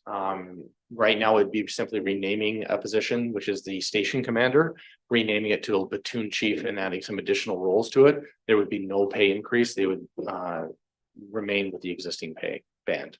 So would there be so many hours a week that they're to do that duty? We would pay them based on actual work done. So if there's a week that we don't have any work for them, they won't actually get paid to do it. It will be assigned based on workload. Okay. The current fire prevention officer, is he not already doing the duties of deputy fire chief? To a certain degree, he is. This is more formalizing it and adding additional responsibilities and growing the role. Okay, one more if I may. So if we took the present fire inspection officer and made him deputy chief, would the fire inspection still get done? Absolutely. It still falls under his responsibility. Okay, I have one more comment at the end. I'll see if anybody else. Councillor Bell. Thanks, Mr. Mayor. So Chief, you said on your opening remarks about confined space, it's been a number of years before you've had one. I know that you're working very well with the Inter-Township Fire Department. And because I'm on farm safety, farm accidents in silos are still prevalent. Grain, corn, and somebody goes inside and they're trapped. Do you know that within the service that we have with ITFD and yourselves, does ITFD have confined space? No, ITFD does not have confined space either. They do not have the equipment. That's why we utilize other partners. So in this case, Owen Sound, who does train to the certification level. And because they are full-time, are able to maintain that certification. I've already talked to the fire chief, and they're more than willing to be able to support us in the case that we have a confined space situation. Okay. Thank you. Councillor Euring. Thank you, Mr. Mayor. A broad question. You had stated, and you've stated in the past other reports about the increase of activity that we're experiencing. In your estimation, are all of our surrounding municipalities experiencing similar exponential growth, or are we just fortunate enough to be, is it related to our growth that some of this is happening? Definitely other municipalities are struggling as well. Shelburne, for example, is going through a huge growth that they're looking at adding a deputy to help with the offset. Markdale is starting to have a growth as well. Fortunately, we have people moving into the area that want to come to Grey County. But unfortunately, that does put pressures on all our services, including EMS. So for example, we are stepping up more and more to support EMS, and we are arriving more and more often before EMS even arrives. That's just a small section. And then we are getting more traffic. We are getting more visitors. I don't know if everybody around this table noticed the different type of people that are now starting to come from the city to enjoy our beaches. When I first came 3 years ago, I'd go to the beach and went for a swim, and I thought maybe there was nuclear waste in the water because I was the only one at the beach. And now we're starting to get larger groups of people who are enjoying our beaches. That brings increased traffic, and increased traffic means more car accidents. We do have more growth going on. That means more accidents that are happening, more workplace injuries. It's just going to continue to grow. My expectation is right now we're going to close in at 280 calls at the end of the year, just based on kind of our run rate, when we had 207 last year. And that's going to be a 40% increase, and I expect that to increase again the following year. And that doesn't really take account of growth. You know what I mean? It's just, if we get another 2,000 people in the municipality, then it's going to grow more than that. And then we'll have some more interesting conversations in this council. Anyway, thank you for the initiative. I think, Ian, you had a final comment, Councillor. Yeah, well, we're not growing like Shelburne and whatnot, but we are growing, and we're going to need this position eventually. I understand that. I understand what you're asking, and I can agree to it. Can you tell me when the fire department will have their budget ready? Will it be January, or will it be sooner? I would like to delay this until I see the rest of the budget for the fire department, or the municipality, if that's possible. So through you, Mac, and the fire department budget will be included in the municipal budget with everything else, which will be with you on January the 15th, I think it is. So that's the time it will be. To the best of our estimation right now, what's listed in the financial impact is what this will cost us. But it is a relatively limited thing. The other thing I will just add on that deputy fire chief is that some of you have been on council for longer will remember that we've had gone from part-time deputy to full-time deputy to no deputy to fire prevention officer and now to deputy again. So this, while it is a change now, it is in some ways only taking us back to where we were in 2015. Yes, and I appreciate that, and I see the necessity of it. I understand that. But over the last 2 or 3 months, we've thrown in a bunch of stuff that's going to affect the budget. And I don't see any budget. I don't see what we're asking for. And before I commit to another $15,000, and or chief, if you can come back to me in the near future with, it's not going to be 15 because what you've just said, I could have another look at it. But I would like to lump it all into the budget process before I would go forward with this. Thank you. I think the report actually indicates a net saving because the And I guess my question is that saving real? You're, because I believe if you maintained the confined spaces service, then you would have to increase your budget by, I think it was $18,000. So I believe there's a net saving in the actual report. That is correct. It's $15,000 in savings approximately a year, if we remove the confined space. So, but it is it's a paper savings because that money isn't in the budget now. I see. Do you want to make that a motion? And I sort of do this to you, Chief, but I would make the motion that I would consider this at budget time. Is there a seconder? Seconded by Councillor Bell. Any discussion? I'm going to call the question and then all in favor. And it's lost. Thank you anyway for the initiative, and you can breathe a little easier. Moving, and I think unless there's anything else, I think any other questions for the chief? I know. Oh, yes, exactly. I'm sorry. So then the motion is already on the floor. All in favor of accepting the report? Thank you. That's carried. Thank you very much, Chief. Thank you very much. I appreciate the support. Development Services, the recommendation is that Committee of the Whole receive a report, Development 2023-27, Development Services Department Quarterly Activity Report, Q1 to Q3, January 1 to January 30th, January 1 to September 30th, 2023, for information purposes. Did you wish to speak to Mr. Voigt? Thank you. This is an excellent report. Thank you, Your Worship. Through you to council. I know this was the long promised report that we were going to do quarterly updates. The work program we had allowed it to finally get done now. The intent for these is that they truly will be quarterly. The next one you will see, however, will be end of fourth quarter, which means it'll be a yearly review, but that's okay. I think it will align very well, of course, with budgets and that. What we would particularly would be helpful to staff if there are, and we're happy to answer questions, but perhaps it'd be definitely more helpful on our side of the table if there were things that council would like to see in terms of the types of information, because we'd like to be able to kind of update these and in short order land on a format that would be then consistent moving forward. This is the first one. It does, I admit, it does read a little clunky in that. I think, again, we're trying something here and we want to make sure we're hitting the right notes.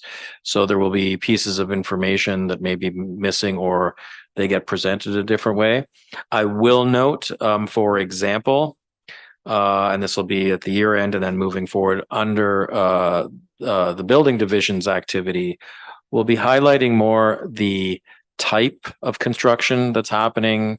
For example, $3 million spent on 3 new townhomes on an empty lot is very different than an older farmhouse being torn down and a $3 million house being built, right? There's no net gain of residential units, and it has a different character than if we get 3 new residential units, even though the way we've been looking at it up till now, it just shows, $3 million worth of activity. So it's those kinds of things that we want to be able to highlight so that we have a better sense. Also, without getting into too much detail, because then we start to kind of risk privacy concerns, but also characterizing a little bit where these things are happening when it comes to certain development activity. And of course, that would be more broad brush. It's not going to be mentioning addresses, but we might kind of divide up the community in very simple built up urban Meaford on services versus those areas that are not, and then maybe further refinement if council feels that's helpful. So a little bit of an overview there. It does give a sense of the things we're doing and hopefully helps council and the general public kind of understand what's happening, because a lot of the stuff is I wouldn't say it's behind the scenes because almost all of this is public, but you would have to go through and find all the meetings that staff are participating in with a committee of adjustment and all that. And this gives the kind of one landing place for that. Questions? Councillor Forder? Thank you, Mr. Mayor. I think somebody's phone's ringing over there. So something I would like to see. So for instance, with the under economic development, there's the community improvement plan applications. Last year we had, whose phone's ringing? I'm sorry, that's quite distracting. Last year we had 5 applications for the community improvement plan, and this year we have 1. I'd just like to see some information with regards to how the municipality is actually getting this message out, because I feel that there are a lot of people in the municipality that would probably take advantage of that if they had known about it. So maybe I can get some comments. Oh, and I also wanted to mention how great the report is. Like, thank you and the development services for doing this. It's very, very helpful information. But so with the CIP, how are we getting the message out to the public to let them know that they might be eligible for this? Through your worship, thank you for the compliment. I will say that it was very much a team effort on here. I'll give a shout out to Graham also, because he was running some of the legwork between the divisions while I was away on some the personal matters. So it was great for him to kind of step up with that. And that's a great segue for the second part of your question. He has been working with our communications folks to kind of get the word out. And in the, I'm going to say the handful of months when that finally went out, we got 1 application. And as of today, there's a second one in. We're writing the report as we speak to bring that forward. So really, it's just been, in the broad sense, the standard practice we have to use our social accounts, our online presence, and that it really is about finding the right message and that. And because it was expanded and across the whole municipality, that's great. It does make the job of getting the word out there a little more challenging because there's more people to reach. If it would just be, let's say in the downtown, then you could almost literally knock on doors. So it really is about finding out what worked in the short time that since Graham's been aboard to move that forward. And we're actually going to be asking the recipients of this how they're, how did they find out and what worked for them, right? So it's we're also seeing there's some challenges with it. So that'll be also the next update, some recommended changes. So. Deputy Mayor. Thank you, Your Worship. And yes, a great report. Thank you very much for that. 2 things, if I may. While we're on the topic of a CIP, of course, when we had our position of Manager of Strategic Initiatives, she did go and knock on doors and make sure businesses were aware of this. So I also wonder, in relation to this, what your thoughts are, Director Boyd, in terms of the current CIP program. It's been in existence for quite a while. Are the incentives appropriate for, where we are with construction costs these days? And do we need to have a look at it and maybe revamp some of the current initiatives to make it more attractive? Through your worship, yes, it needs to be updated. Without going into too much detail, it really is about making sure that the improvements we're getting through this are the kinds of improvements that are adding to the overall, and I'm going to use broad brush terms, sort of the kind of the wealth within the community. And that can mean the success of the businesses and the buildings and all that coming together. Right now, we're seeing a few things here where it perhaps skews to either end of the spectrum, to really, really small projects that are, to those individuals, helpful 100%, but from a municipal perspective may not be moving the needle, right? They may not be having an impact in terms of what that means to the capital investment, because that's what this is about. It's not about paying for advertising or promotion of businesses. It's putting capital into your building, your business. And it skews also to the far end for the bigger projects where folks have the wherewithal to get through the process. And so I think we just need to look at is that okay or not? And maybe there's ways that we can refine that. And there, again, this is something for council to decide in a very sort of numbers in, numbers out, hard kind of strict approach. You'd want to see that capital investment means increased tax revenue to the municipality, because that means there's more value there, which means you can do more of this and kind of keep building the wealth of the community on the broad sense. Or it can, maybe it doesn't have to kind of balance out that way. Those are more philosophical perspectives, but it also means that if it does, you can keep doing this and it pays for it. So there's a bunch of things, and that will be coming forward. That's part of Graham's work plan for next year. Councillor Greenfield. Thanks, Your Worship. Through you to Mr. Voigt, under municipal enforcement occurrences, there was one line in particular that stood out to me, a huge jump in the numbers and a big jump in the percentage, and that was property standards. Now, the occurrences are up. Would this be mainly due to more numerous complaints, or would it be due more to just our bylaw and officers being out and about more observant, or what is the reason for that? And I guess the other thing is, do we have any idea how many of these are return visits, return inspections? For your worship, right now I couldn't tell you what the kind of the frequent flyer calculations are, but I think that might be a valuable piece of data we can put in the next one. So I think that's an excellent. I'll take that as a good suggestion. The increase in terms of property standards, as the council has established it, the way we do bylaw enforcement is primarily on a complaint basis. There are instances, primarily when it deals with life safety, like when there's structures that are obviously have the risk of failing or something, then of course we step in, and that's a partnership with building or sometimes even the fire department. But this, that 312% increase is because of some of it is slightly growth related, but also the increase in terms of number of complaints. Councillor Yurg. Thank you, Mr. Mayor. And yeah, I'll echo, it's a great report, lots of good information. I was just curious about the community engagement activity. I see that that's been initiated, and it did say that they have observed persons typically ask questions of general nature.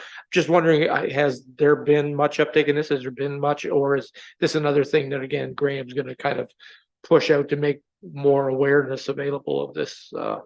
Because it is a great customer service initiative. Through your worship, I'm assuming that's the references to the open sessions that are happening. So for folks that are following along at home, it's page 5 of 10. These are the sessions that building and planning, they're providing sort of what they call sort of open office hours, where the chief building official and the manager of planning are available from 2 to 4 on Thursdays for kind of drop-in sessions, right? So they are always blocking out that time out of their schedule so that they're available, and so is the meeting room there. There's been a lot of people, like it's a pretty regular, every Thursday, a handful of folks come out, which is great. It's been sort of a soft launch. So in the office, when you come in, you see that that's available. And we wanted to make sure that that time was working before we did any kind of broad promotion of it, because the last thing is you want to get people used to something and then in short order change it again.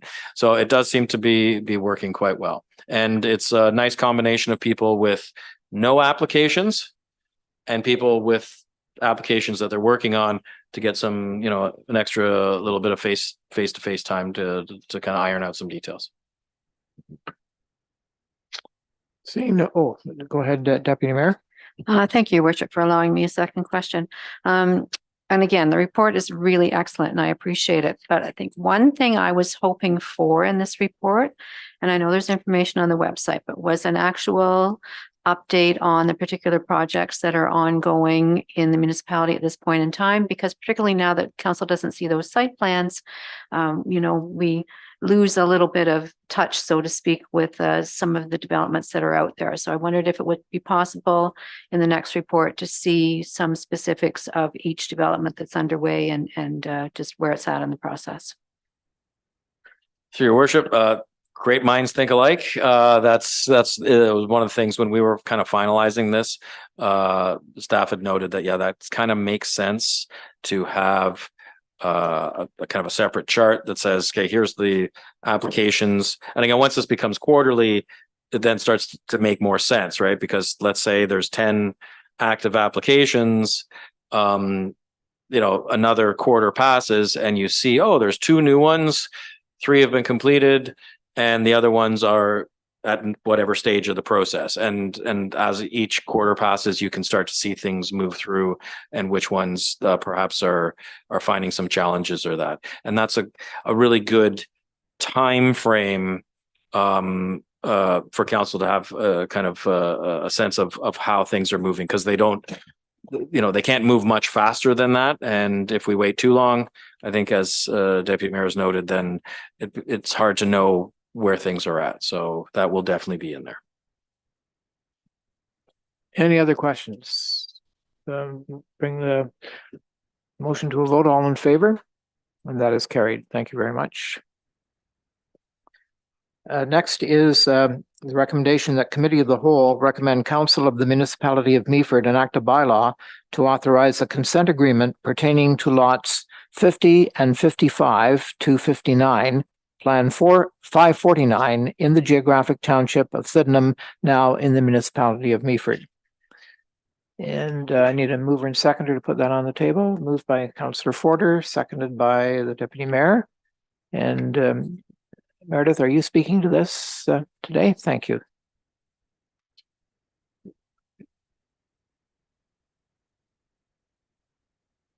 Through you, Mr. Mayor. Thank you. So this is this staff report is about the consent agreement that's required for the lands that are located at 303007 and 303011 Gray Road 15. So these lands were subject to the official plan amendment and zoning bylaw amendment previously. And so as part of those 2 files, there is a requirement for a consent agreement to be registered on title, considering that it's a bit of a unique lot. So the consent agreement, the actual approval of the Committee of Adjustment decision, one of the conditions stipulates that a consent agreement is signed between the municipality and the property owners. And so that is what this report is about today. Any questions from Mayor and Council? Happy to answer. Any questions? Councillor Greenfield. Thanks, Your Worship. I don't think there's any objection to this going forward, Meredith. I just wonder, in the future, could we get a map with the report? Because I know what this is, but it would be just when I first read it, I kept scrolling down and looking for a map, and it didn't appear. So maybe if you could do that in the future, I would do it. Yes, I'd be happy to. Certainly. You ready to vote on this? All in favor? And that's carried. Thank you again, Meredith. And one more item here. The recommendation that Committee of the Whole recommend Council of the Municipality of Meaford enact a bylaw to adopt the 2023 Municipal Engineering Standards for public and private developments in the municipality of Meaford. And I'm going to ask our Operations Director, Jessica Wiley, to speak to this, if or I think it is your portfolio. It is, yep, through you, Mr. Chair. Back in 2019, we had revisited our engineering standards. That was pre-me. So there was a report that went to council. We did a bit of an in-house change to some of the items. And one of the recommendations was that we actually take the time and do an overview of the entire package. I think at the time it had said we should do that in the next couple of years. I think we're 4 years later. But here we are. And I think the moral of the story is just a lot of effort and thought was put into looking at developing standards that, and I think the thing that in the report anyway is how we want to design our community the way that we want to live in it. We want to make sure that our infrastructure, we can maintain it. And that goes on both sides because we often end up acquiring a lot of it as well. So I think it is definitely took our existing standards and just kind of brought things into a lot of the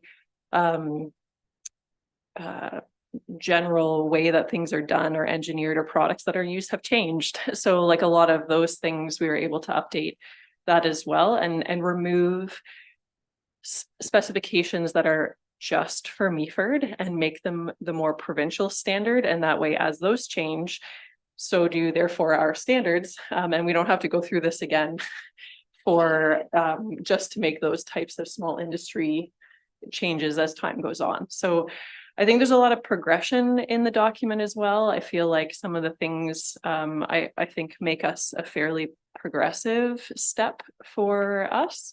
It also provides a lot of guidance. I'm not going to speak too much about development, but a lot of guidance on people who are submitting things. Like I think it's just things that we've noticed would be helpful for the community. And with that, I'm happy to answer any questions. Questions?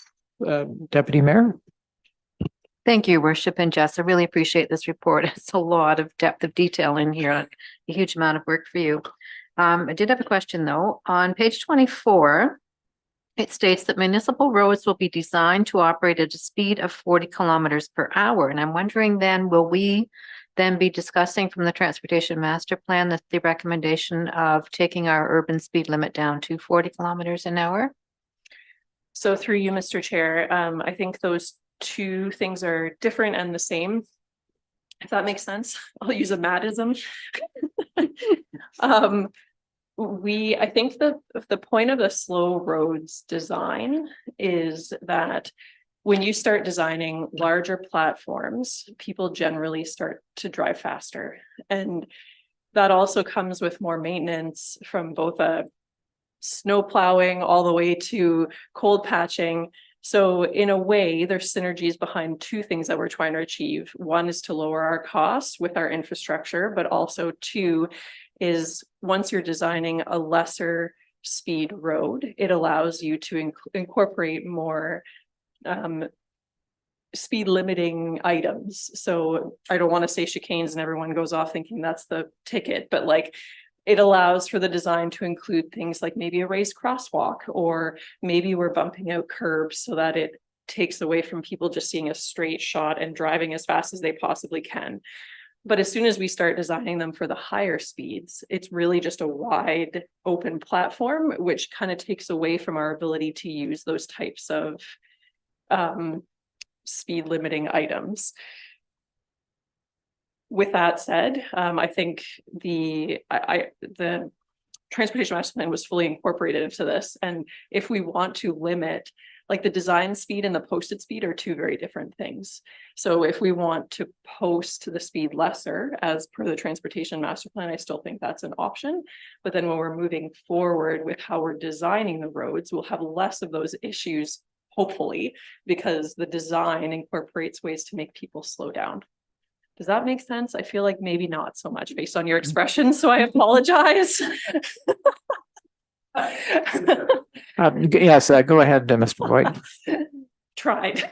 Through your worship, I'm gonna try too, because this is, on the one hand, it's simple, but it is, it's kind of complex, right? So you have design speed and your target speed and your posted speed, right? You would think they're all the same, but often design speed is much higher, which allows for, in the perspective of an engineer doing the design, to provide for greater safety.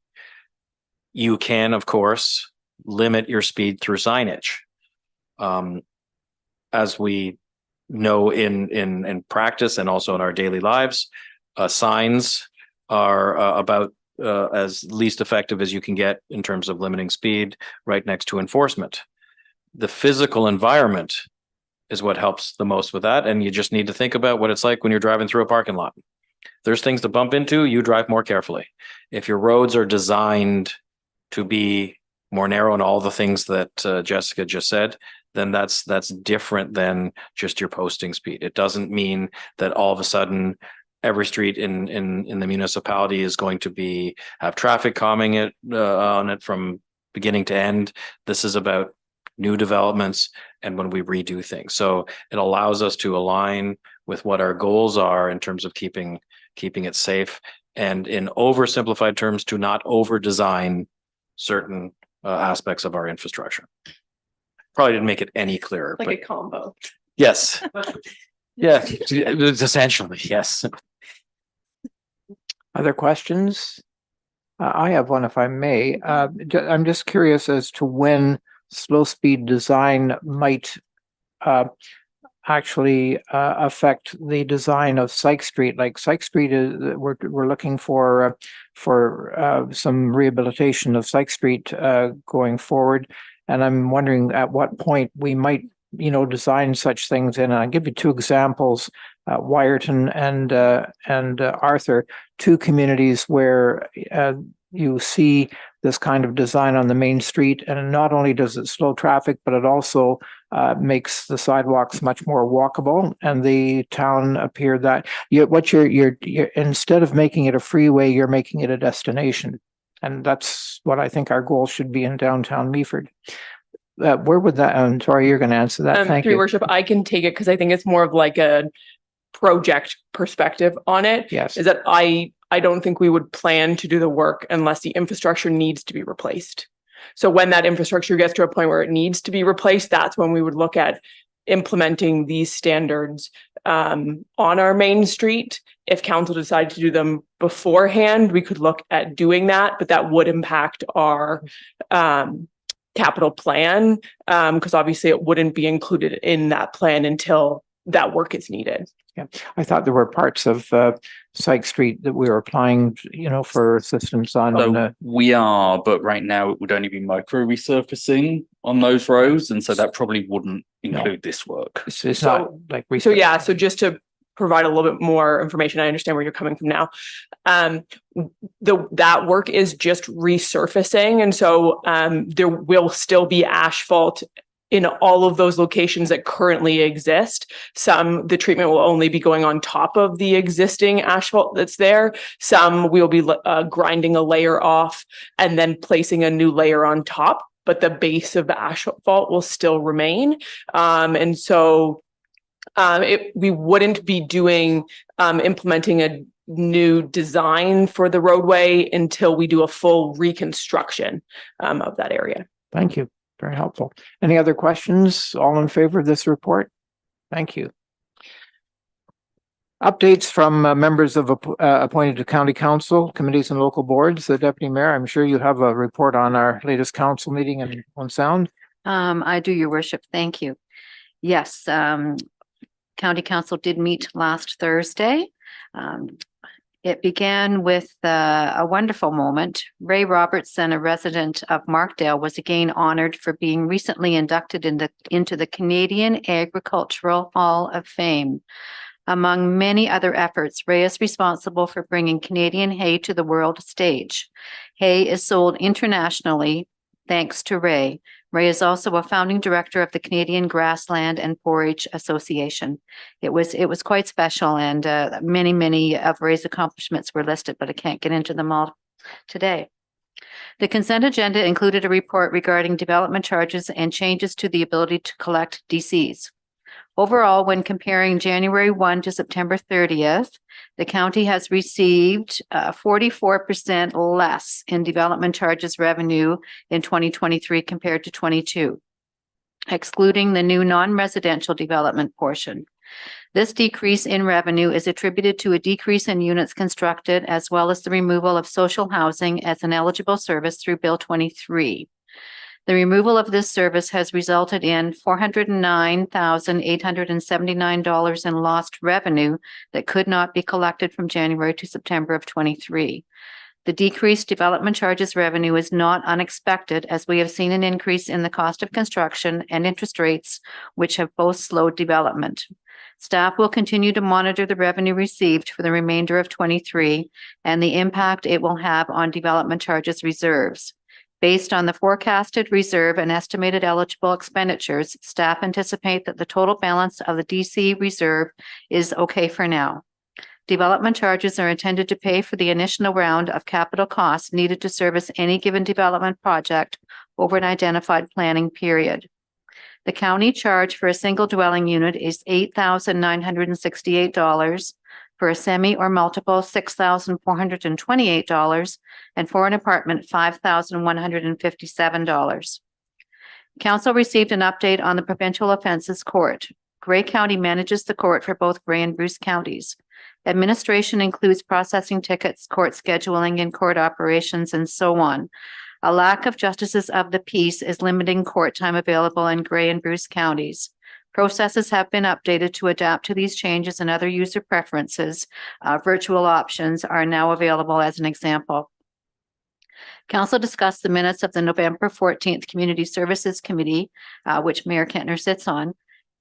Council looked at requests for support from the Women's Centre Grey Bruce and the Grey Bruce Hospice, Chapman House.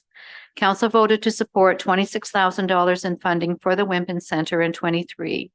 Ongoing funding of $10,000 per year for 3 years for the hospice will be considered during our budget discussions. Warden Brian Milne read his 2023 Warden's Closing Address. Warden Milne spoke to the cohesion of this council. There is a strong sense of working together for the good of Grey County. Supporting vulnerable members of our community has been a major focus of the year. 13,000 nights of shelter were provided last winter. We're very worried about the increased need this winter and how we can assist people without roofs over their heads. The 14th Street Supportive Housing Facility in Owen Sound will be open shortly, although we are still awaiting operating funds from the province to support 24/7 care. The other huge focus this year has been moving forward the rebuild of Rockwood Terrace in Durham, $96.7 million. Grey County was again identified as a top 21 intelligent community, which is a significant honor. Warden Milne expressed appreciation to members of council and staff for their dedication to the residents of Grey. He really gave quite an excellent address. And lastly, with budget deliberations, the county budget now currently sits at 9.5. We started at 12.12, as you remember. We have 2 budget days upcoming in December, so obviously there's much work yet to do. And over to you, Your Worship, if you'd like to add anything. Not really, but I will say I was disappointed to see a request for a business plan for temporary housing to get people out of the winter. Like we're looking at buying a motel to provide enough rooms to be able to shelter so many people, and cries for a business plan for this. I don't know how you have a business plan for emergency shelter for people who could freeze to death. It just strikes me as a bit of grandstanding. Anyway, I think that it is going to be very tough to arrive at a budget at the county, and you know, this has not been a problem, but the county has usually come in at a very fair modest increase, and whether that can be done this time, I don't know, but that will certainly affect us if we can't. Did the Accessibility Advisory Committee meet, Councillor Greenfield? Yes, thank you, Your Worship. We did have an accessibility advisory committee a week and a half ago.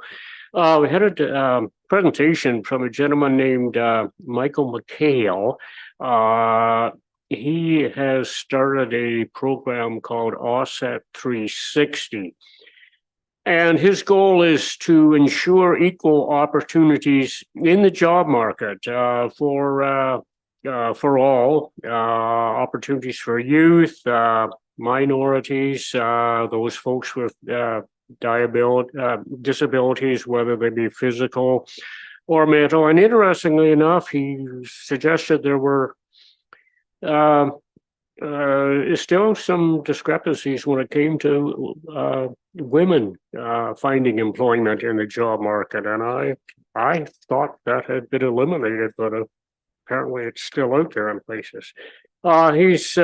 His commitment is to helping find meaningful and continuing employment for those who are perhaps in some people's minds a little less capable of joining in meaningfully in the workforce. And he would like to establish an office somewhere in the, if not in the municipality of Meaford, somewhere very close to here. Some other items of business, communication boards, again, for those who are challenged. There is one down at the Memorial Park, but there is a group who actually supplies these boards, and they'll even dig in the posts to put the boards on, which is quite an advantage, and at no cost to the municipality. They would like to have boards also put up at McCarroll, Beautiful Joe, Peter Cameron, and Bogner Park, and hopefully that will take place a little bit later. Well, into next year. We'll work out something with the Parks and Rec department, of course. And and I just want Mary Solomon brought forward a notice of motion, and I just want to read the what to me is the decisive final clause in it. And I know this ties in with Grey County, and it ties in with transportation, which is getting some discussion, I understand, over at the county. Anyway, the bottom line was that the Municipality of Meaford Advisory Committee requests Grey County explore options to offer a coordinated, specialized service for people with disabilities that reduce the transit barrier for participation in programs and other services that may not be located on the fixed routes. And even though I know we've tried to take steps over the past number of years, there are still folks out there who need transportation and unfortunately just don't have it available. So another good meeting, and I do have a report.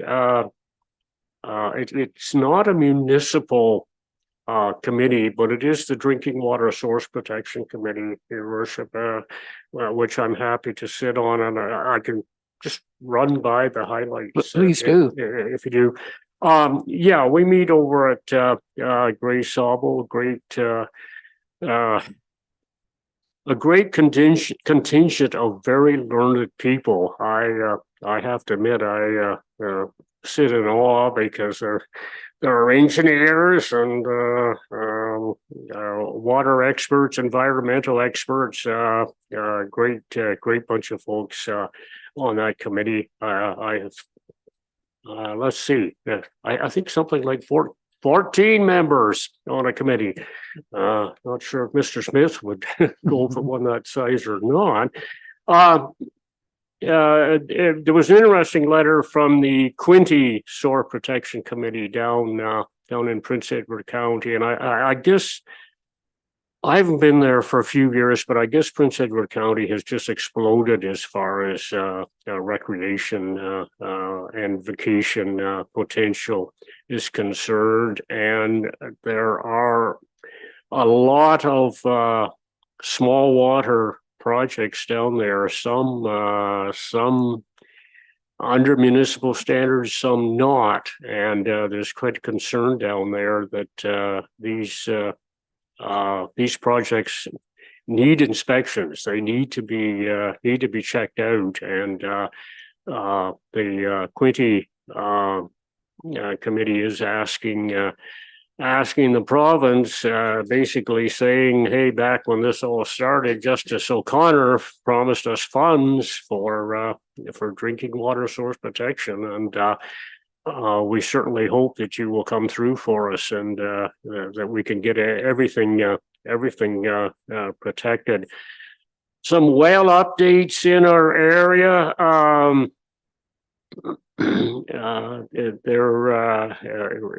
We heard about decommissioning wells and bringing on new wells. 3 and 4 of this. There's one out in Ripley, and I've never been to Ripley. I didn't realize it's a fair sized community, and they of course draw their water from groundwater. They're decommissioning one well and bringing another one on, and they also have 2 other wells. Minto Pines, they're decommissioning well 1 and replacing it with well 1A. Chesley well 4 received approval, and that will be activated in 2014. There are also new wells proposed for Teeswater and Durham. So this is ongoing, and again primarily to growth in Grey Bruce County. Salt management best practices. Staff from Source Water Protection will visit and discuss road salt storage and usage in relations to source water protection. And I don't know if Jessica or Victoria, if we don't have a lot of situations, but I don't know if you've had any contact with our source water protection people, or if they've contacted you or not. But do you want to just comment on that, Jessica, please? I got to know them very well during the Johnny B's fire incident. He is a wonderful individual and very full of knowledge about what constitutes things that are in source water protection areas and what aren't, the regulations that apply to them. So yeah, we are on like a constant communication level with them. Anything else you want to talk about salt? Is that what I understood? I know they've staff have visited 4 municipalities in Grey Bruce, and I don't know if every municipality is on their list. I assume they are, but anyway, so you might get a call. But the only other one I want to mention is the Kimberley Amic Talisman, and there's been of course a water system down at that subdivision now for about 25 years, and there always has been some concern about close to that water taking system. There are a number of sinkholes, and the sinkholes drain from to the west up on the 7th line of Grey Highlands, east of Markdale, and there's always been some concern of where do these sinkholes go? Are they draining into the community well there? Never been any proof of that, but there are agricultural lands to the west, and of course there are questions. So source water protection is asking for a detailed karst hydrogeological study to happen before any further development is granted there. Okay. Thank you for your report. Councillor Bartley. Thank you, Mayor Kettner. The Deputy Mayor Keaveney and I went to the ITFD board meeting last Tuesday, where we welcomed in the two new board members, our own Ron Robb and Will Flagans. Both career-long firefighters are now on the board, absolutely full of knowledge. It's going to be a good thing. So we did discuss our truck replacement cycle, where we're going to try to stick to the large trucks should be replaced in 20 years and the small trucks in 10 years. Now, the insurance company gets involved in the 20 years. If you go over 20 years, they hit you hard if your truck's over 20 years old. So we're going to try to stay within that cycle if money permits. We also talked about the collective bargaining agreement. I can't speak about that right now, but we did spend a bit of time on that. And again, like was mentioned earlier, the fire calls and the ITFD are up quite substantially. So it's all around in all the fire departments. But we had a good meeting, and I really look forward to the knowledge that our new members are going to bring to this board. Thank you. Councillor Uhrig. Thank you, Mr. Mayor. I'll keep the train going, apparently. To piggyback on Councillor Greenfield, the Grace Harbor Conservation Authority Board met on Wednesday, November 22nd. Just a couple of things. The CAO reported that a new footbridge has been installed at the Inglis Falls Conservation Area. What I felt was particularly interesting about that, it was constructed by the Canadian Armed Forces 32 Combat Engineer Regiment as part of a training exercise. Now, I'm not saying it's a solution to bridges 21 and 22, but just interesting to know what other methodologies are floating around out there. Well, what about the beautiful Joe Bridge? Yeah, exactly. Yeah. Okay. When you talked about budgets, there were further budget discussions, and it was noted that the municipality of Chatsworth defeated the GSCA proposed levy that included a 4% cost of living allowance and carried a resolution recommending that the GSCA return a proposed reduced budget with a 3% COLA increase instead. Similarly, the municipality of the town of the Blue Mountains also requested that the GSCA present a reduced levy budget. So we're all feeling that pinch. And finally, the CAO announced that the GSCA is pursuing a Natural Resources Canada grant through the Climate Resilient Coastal Communities Program. I thought this was very interesting because the federal grant would fund up to 75% of the total eligible project costs, and the mandate is to enable communities and sectors to work together at a regional scale to co-develop coordinated actions that increase climate resilience in coastal regions, ours obviously being the Great Lakes region.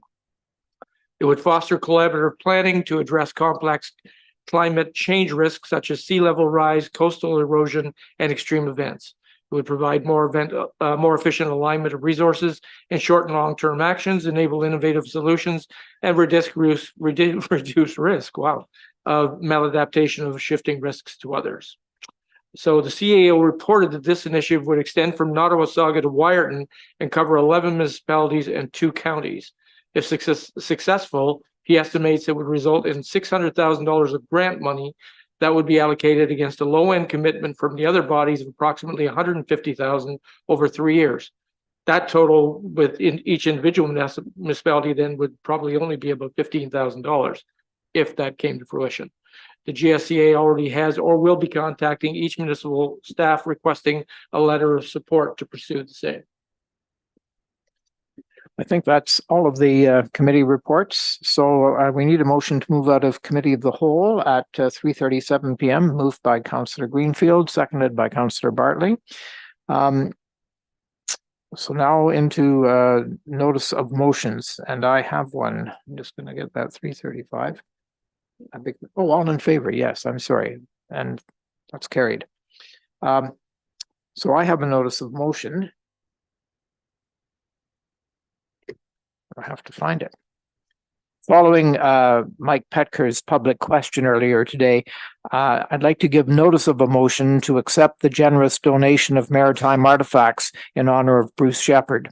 As Mr. Shepherd's house is currently for sale, there's some urgency to the removal of the artifacts. And in order to accept the donation promptly, I'm hoping that we can waive the procedural bylaw to allow for immediate consideration of the motion. Would anyone be willing to move a motion to waive the procedural bylaw? Councillor Bell, is there a seconder? Deputy Mayor Keaveney? So I guess, is there any, no, we just voted that we are going to do the, waive the procedural bylaw.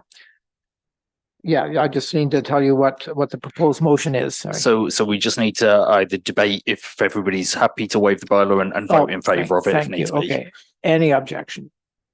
Seeing none, what the motion proposed is that Council of the Municipality of Meaford is committed to maintaining the history and heritage of the municipality. The Meaford Harbour and the municipality's maritime history is a key component of that heritage.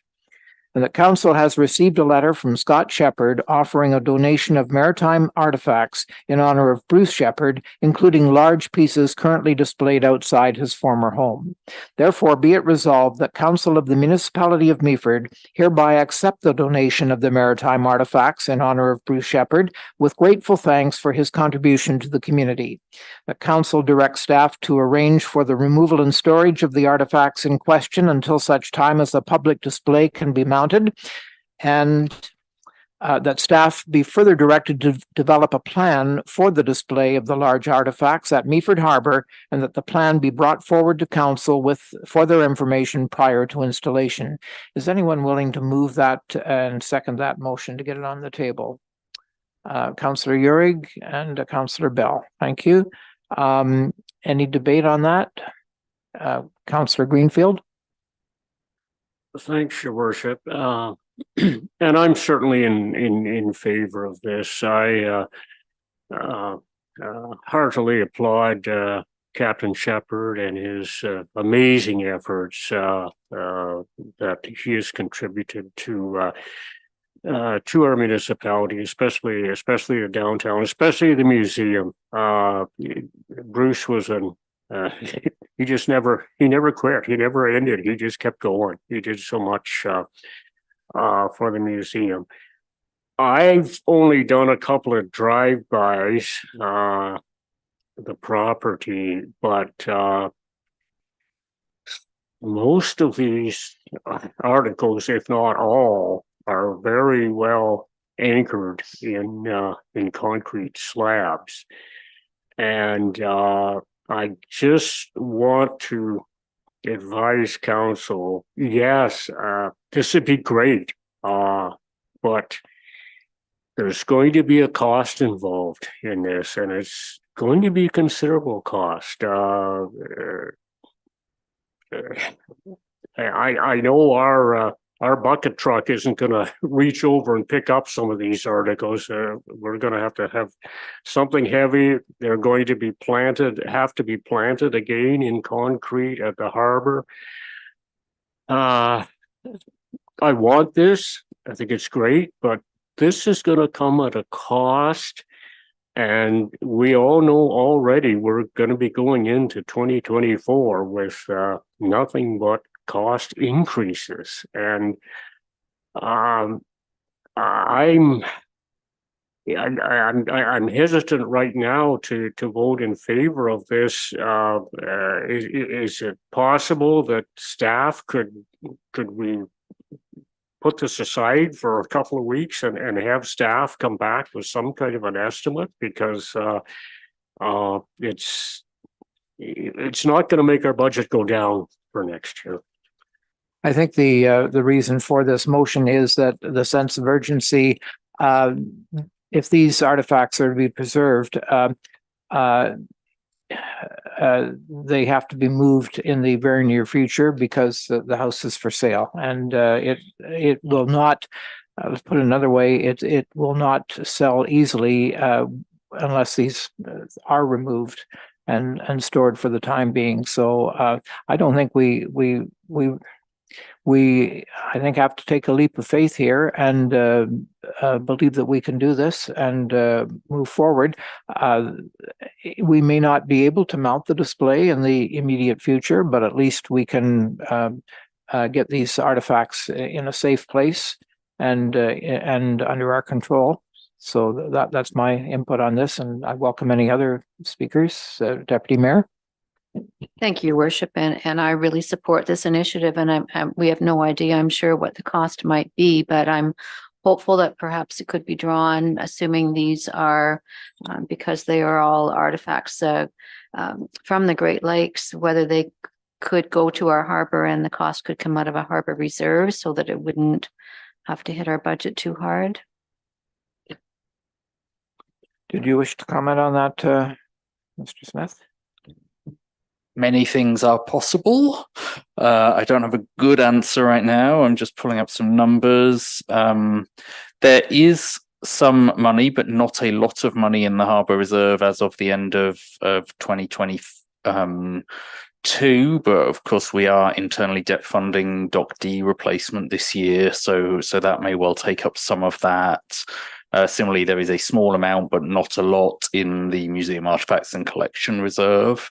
To Councillor Greenfield's point, I have no idea what this will cost us at this stage, because I mean, we're not only talking about the concreting in of things and display boards and things, but it will be pretty expensive just to move things and store them, because we'll have to have a crane, I think, and we'll have to, and I actually at this moment in time don't know where we will store things. I think they're valuable artifacts that we should do something about, but I think that's the other reason it probably can't wait, is that it's not something we'll be able to make happen tomorrow. And so if we wait till even December the 11th, then it's probably not happening before Christmas, and so on. So yes, it's not simple. Any other comments? Councillor Bartley. Thank you, Mayor Kentner, and for all reasons said. Is there an address that I could check this stuff out? Yeah. Is it in Mr. Pecker's letter, the address, or? I'll take you around after the meeting. Thank you. Yes. Yeah.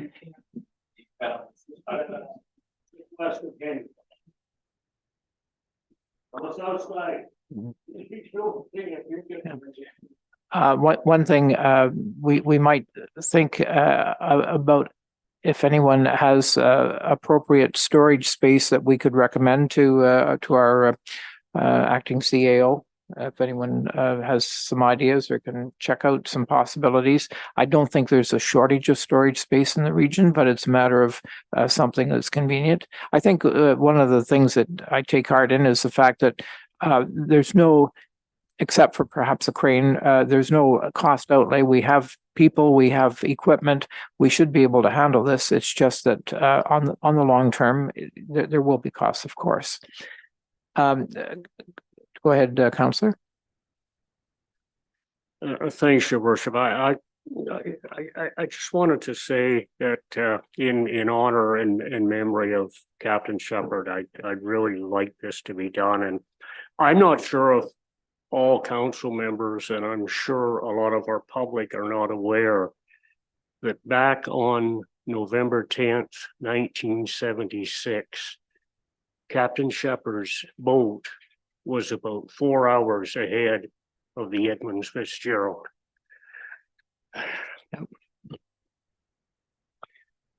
Okay, so have we voted on the motion? All right, did we vote on this?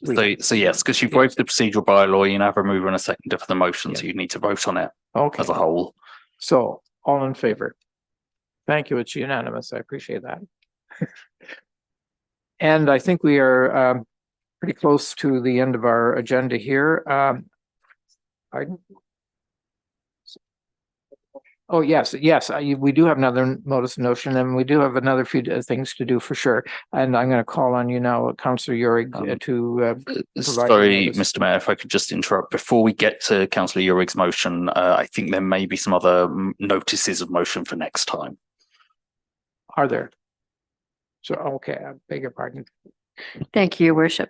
And I want to bring this forward, and I think it's one of those situations that will make nobody happy, but as we spoke about earlier, construction equipment, and I'll bring a motion forward to restrict the Saturday hours to the morning hours from 8 until noon, so that folks living near development projects can at least get some peace on a Saturday afternoon.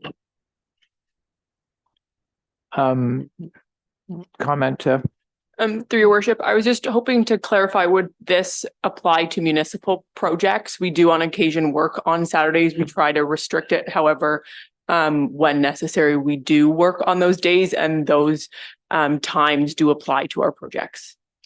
Your worship, that's a good question. I was thinking projects within the urban area where there are residential homes, in the very near proximity of projects. So I don't know if that. Yeah, thank you. okay.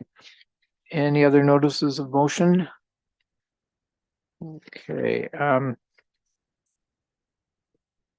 so we've got some minutes to be adopted here.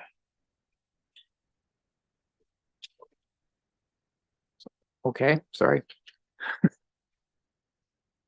I got more paper here than I have. Thank you, Mr. Mayor. I just have one motion for decision. Yes, I'm sorry. You're right. So whereas council of the municipality of Meaford wishes to promote community events and activities. Yeah, I guess, sorry to interrupt again. We need a mover and a seconder for you to proceed. So, Sorry. Correct? Yes. Councillor Forder, fire. Right. Is it late? Whereas council of the municipality of Meaford wishes to promote community events and activities. Whereas signage on Highway 26 through the urban area of the municipality provides the opportunity to inform people traveling through the municipality of upcoming events. And whereas increased knowledge of events will lead to both economic development and tourism in the community. And whereas roadside signage is significantly easier to update than overhead banners. Therefore, be it resolved that council of the municipality of Meaford direct staff to bring forward a report on the cost and operation of 2 event signs to be placed at the north and south ends of the urban area of Meaford, and that the report consider opportunities to partner with printing companies similar to the partnership developed by the town of Collingwood. Any discussion? Councillor Greenfield? Thanks, your worship, through you to Councillor Urick. Rob, how would these signs be powered? Or could they be solar powered, or did you have anything specific in mind? Through your Mr. Mayor, no, when you look at the actual signs that exist on both sides of Collingwood, they're actually not even lit, I do not believe. They function well because, and again, this will come down positioning. We'll have to allow staff to kind of look at this and determine, but their situation is such that highway lights actually pick them up, headlights pick them up. So it all depends on, location. So one thing we want to totally avoid is kind of electronic signage, because we don't really want to be reliant upon the necessity of power. So hopefully we can get high visibility areas that won't require that. But again, that'll end up coming out in the report to what can be done long term. No other questions? Are you ready to vote? All in favor? And that is carried. Thank you. Now we have a recommendation, be it resolved that council of the municipality of Meaford hereby adopt the minutes of the council meetings held on November 6 and November 13, 2023, and the closed meeting held on November 13, 2023. Mover and seconder. Deputy Mayor and Councillor Greenfield, all in favor? That is carried. Is there anything on the communications agenda? Deputy Mayor? Thank you, Your Worship. And I just wondered if I may, and I'll involve Director Boyd in this and perhaps Matt as well.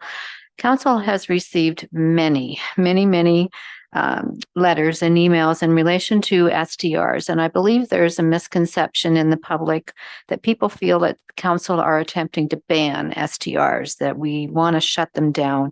And I just wondered if we could use this opportunity to dispel that rumor and to let people know that we're simply looking at not simply, but in any event, we're looking at licensing and regulating. We are not looking to ban STRs. I think you've probably just done that as best as we can. We are intending to have an update report on the next council agenda with sort of some next steps and some options. So I think that will be another opportunity for council to sort of give clear direction on where we're heading. Anything else under communications? Then we have a confirming bylaw. Be it resolved that bylaw 2023-73 being a bylaw to confirm the proceedings of the Council of the Municipality of Meaford at its regular and special meetings held in the month of November 2023 be taken as read a first, second, and third time and finally passed. All in favor? Thank you. And just before 4 o'clock, I'm going to declare the meeting adjourned.